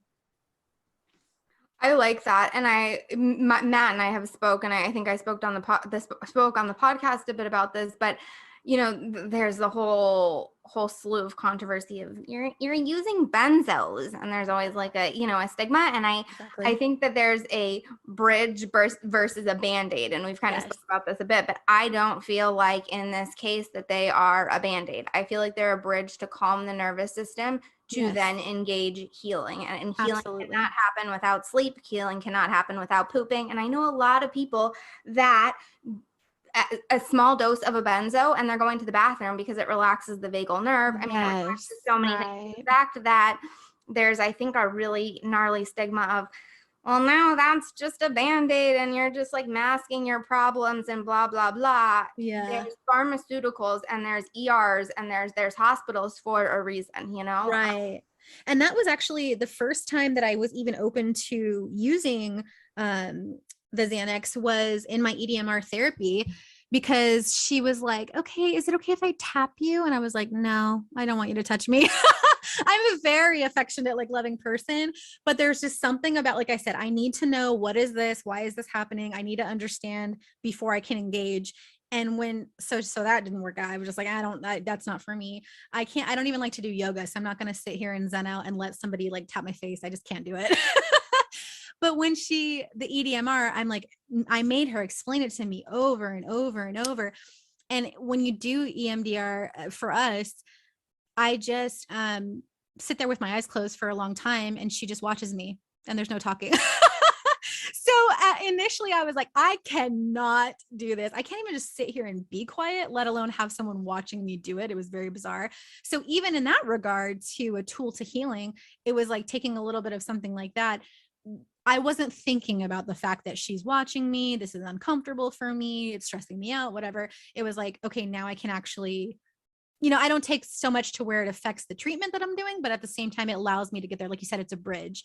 So I was really grateful for that. So, and in that regard, it's like, I'm still the one in control. The way that my therapist described it is like I'm a comet going through my subconscious, and she's just the tail of the comet. So she does have to watch and kind of guide me through this like experience, but I'm always the one that's in control. And if your nervous system is going crazy, then you're out of control in the first place. Does that make sense? So it's like, you kind of have to get that under control to be able to have control. I know that's a long-winded way of getting to it, but I think you guys understand me. Exactly. And I think sometimes in some cases, and I'm not here saying DNRS does not work or any of those neural retraining programs, I think they're great. But I think that in a case like this, sometimes EMDR or something like that can be much more beneficial than kind of the neural retraining DNRS type of like Annie Hopper Gupta kind of thing, because that can provide some more anxiety, some more stress. It's something to do every day. I mean, it's like, unfortunately, you have to commit to basically an hour and a half every day. Right. So I think something like EMDR is a great kind of bridge mediator situation type of thing to kind of reprogram all of that. I'd love to know in the next kind of couple of years, just visualizing yourself healthy, what life would look like. And I typically would be inclined to ask like what you would do for tick prevention or something like that. But I feel like your energy, your just like your vibe altogether is so positive and so moving forward, and so not like I'm stuck in this disease, I don't know what to do, help me. And it's very, very just like move forward, what can we do next? So I'd love to know, just visualizing yourself in maybe 2 years, what if you were completely healthy, you know, and what would you imagine for yourself? Because I just feel like your life is so full, and I know it may not feel like that right now, but there's so much beauty in your journey. Yeah, no, it does feel very full. And I do feel like I have a little bit of a grasp on it. Like it's not so out of my control. And I am in a place where I can even see the future, because it's like you get into such a dark place when you're maybe initially going through this journey. And I think maybe people get stuck there for a long time. Maybe I was just really lucky because I had, my client who referred me to Whole Torf, and they've really pulled me out of the hole a lot faster, or at least towards the light. And so I think when I was thinking about this podcast, I realized at first, like, oh, I'm still in the depths of it. When you guys first sent me like the pre-interview questions, I was like, I thought I kind of had already seen my way through, but no, I'm pretty much in the swing of things right now. This is pretty intense. But now committing, like accepting things and committing to, my plan of attack, if you will, for all of this, and starting to see some benefits and having some more peace and, finding hope and things like that. Yeah, I mean, I definitely see the light at the end of the tunnel, and I might be feeling a little bit of that sunshine even. And so moving forward, I just have great hope, and I have a lot of excitement for the future. I have, tremendous faith in where God's taking me in this whole journey and why I'm going through all of this. So, in one sense, I have grand dreams. Philip and I have always wanted to go to Iceland. That's been one of our big dreams forever since we met. We both really wanted to go there before we even knew each other. And so that's kind of one of my bucket list things, in terms of like my chronic illness bucket list is like, the day that I feel strong enough, to make it that far, to travel again, to enjoy it, to not have to be so fearful of embarking on an adventure like that. I think that'll be a really big milestone in my journey. It's so funny too, because yesterday I was looking at these like ice caves in Iceland, and I was like sending him all these pictures, like all these text messages, and he's like, okay, because we text each other from the other room. We're always busy working and stuff. And he's like, you're supposed to be working. I got up like sending him pictures of ice caves. But I like to look at that sometimes. I like to have like a tangible picture of the future and of a dream that I would like to achieve, at some point. And I think it'll just mean so much more if I didn't get sick, and if I didn't go through all this struggle, and if I just went to Iceland. And it's like, I don't think I could grasp just how amazing that time would be, and how precious life is. And so, I would like to think that would happen in the next few years. I don't want to wait too long. I really want to go. So yeah, just a simple thing. Like I really want to do that. But in terms of, God, what's the greater purpose of why I got sick, and why my story unfolded the way that it did and led me to the place that I am now. Even just like with my career, and, being in the entertainment industry, and all the people that I meet, and, building my Instagram and all these things. It's like, okay, I have a little bit of a captive audience there. And so what do I do next? And I think it really just circles back to what I initially wanted to do with my life, which was, the psychology degree. And so I've actually started looking into going back to school, and probably just going online and, working at my BA. And I really would like to pursue that, because I think arguably that's the emotional side of like a chronic illness situation, is the most important component of it. And I think people never see it that way, because when you look at the way that anything is treated medically, it is so very clinical. You know, I remember something that happened to me when I was really young, and I don't want to get into that, but I went through a complete reconstruction of my body, and it was very clinical. Okay, this is the problem, and we're going to do this, and here's the surgery, and we're doing it. Okay, let's schedule it. Okay, let's go. And it's like I blinked and I woke up and my body looked different, and I was a different person, and my clothes were different, and my style was different. And I'm like, nobody ever told me that all this change was going to happen. And it's like, the train dropped me off at the station, and I don't know where I'm supposed to go. I don't know where I'm at. I don't even know where my luggage is. And so I think that component of healing is really, you know, a lot of times, like, there's plenty of health coaches or nutritionists or, you know, all these different people that want to help you from like the medical side of it, but sort of just more empathetically just holding your hand and saying, you know what, this is going to suck, or, you know, you're going through this, or, you know, here, like what you guys are doing on the podcast, it's so important. And I kind of feel like that's where I fall in line. That's just kind of more of what my purpose is to really maybe help and guide people through that kind of a thing, because it's really finding the courage to be able to accept the changes in yourself inside of any kind of diagnosis or chronic illness or something that you're going through. And like I said, arguably that's the most important part. And where's the support in that? It's really hard to find.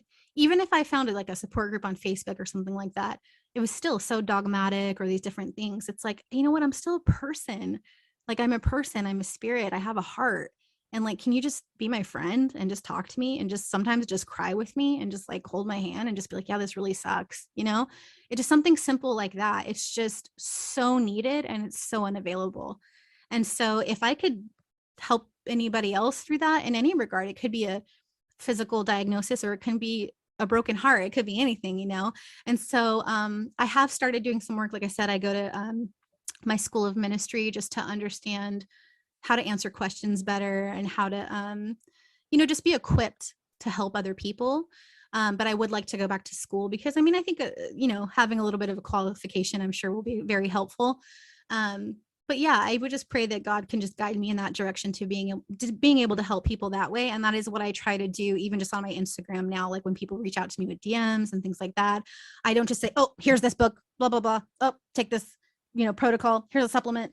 I'm like, hey, like, what's going on? You know, how are you feeling? Like, and I just try to have a conversation, because I think a lot of times there's just such a lacking there, you know, and I have a really big heart, and sometimes it gets me in trouble, but I could just try to, I don't know. I'm just like, I don't know, God, let's make something good out of all of this, you know?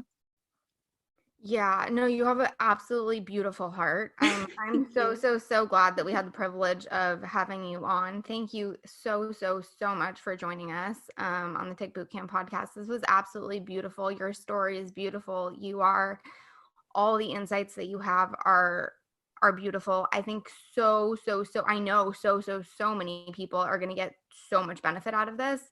And aside from the benefit, I really just want to acknowledge you for your heart, your soul, your wisdom. It's beyond years. It really is. So thank you for coming on and for just sharing your story so authentically. Thank you. I wish I could do it a little more eloquently and kind of have it put together, because I know I kind of go on and on about a lot of things, but I mean, it's an emotional disease. What can I say? It's really intense. So sometimes if you go off the rails a little bit, it's like, it's part of the fun. What can I say? You gotta find joy in it somehow. So I hope I did, you know, my interview, you know, I appreciate this. It's an honor. I hope I did a little bit of justice here with whatever you guys were looking for. And I just wish I could give you guys a hug. I'm so grateful for what you guys are doing, just for the whole Lyme community, but just for humans as a whole, and all of the help that we need in the world. It's a crazy time, you know, and sometimes you just feel like, man, this fight, it's too hard. But then you hear these stories and you have encouragement, and, you know, you have hope. And so that's what I thank you for. Yeah. And you're not alone. And I think like that's one of the most important things on this journey, is just like reminding my, you know, even myself, Matt, like I'm sure you've reminded yourself plenty of times, like we're not alone. We're in it together. And that's how we're meant to do life. And Dani, I just need to tell you that you told your story beautifully. You told it very well. And I think I know you're being hard on yourself because you told the story brilliantly. And I'm reminded of so many lessons I needed this week in my own health journey. So thank you for already helping me in my journey and all the countless people we know you're going to help on this Tick Bootcamp podcast. So Dani, thank you again. We're blessed to have met you and we're blessed to have had you in this podcast. So thank you. Thank you. Thank you for listening to the Tick Bootcamp podcast and our interview with Dani Tygr. To our listeners, we have a call to action. First, if you'd like to learn more about Dani, please visit her Instagram at Dani Tygr. Second, if you enjoyed this podcast episode of the Tick Bootcamp podcast, please share it with your friends and on social media. Third, Tick Bootcamp has created a Tick Bite blueprint that has been inspired by the information that has been shared with us by past podcast guests. We urge you to visit our website at tickbootcamp.com to view our blueprint. Please note we appreciate any input or improvements you would like to share with us for the future. Fourth, don't forget to subscribe to the podcast on Apple Podcasts, Google Podcasts, or Spotify to get your automatic episode update for our Tick Bootcamp podcast. And finally, we thank you, our community, for your comments and your past podcast episodes, as well as continuing to listen to the podcast. Please take a minute to leave us an honest review on Apple Podcasts, Google Podcasts, Spotify, or any social media, or on our website. We make it a point to read every single one of the reviews you share with us. Thank you for listening.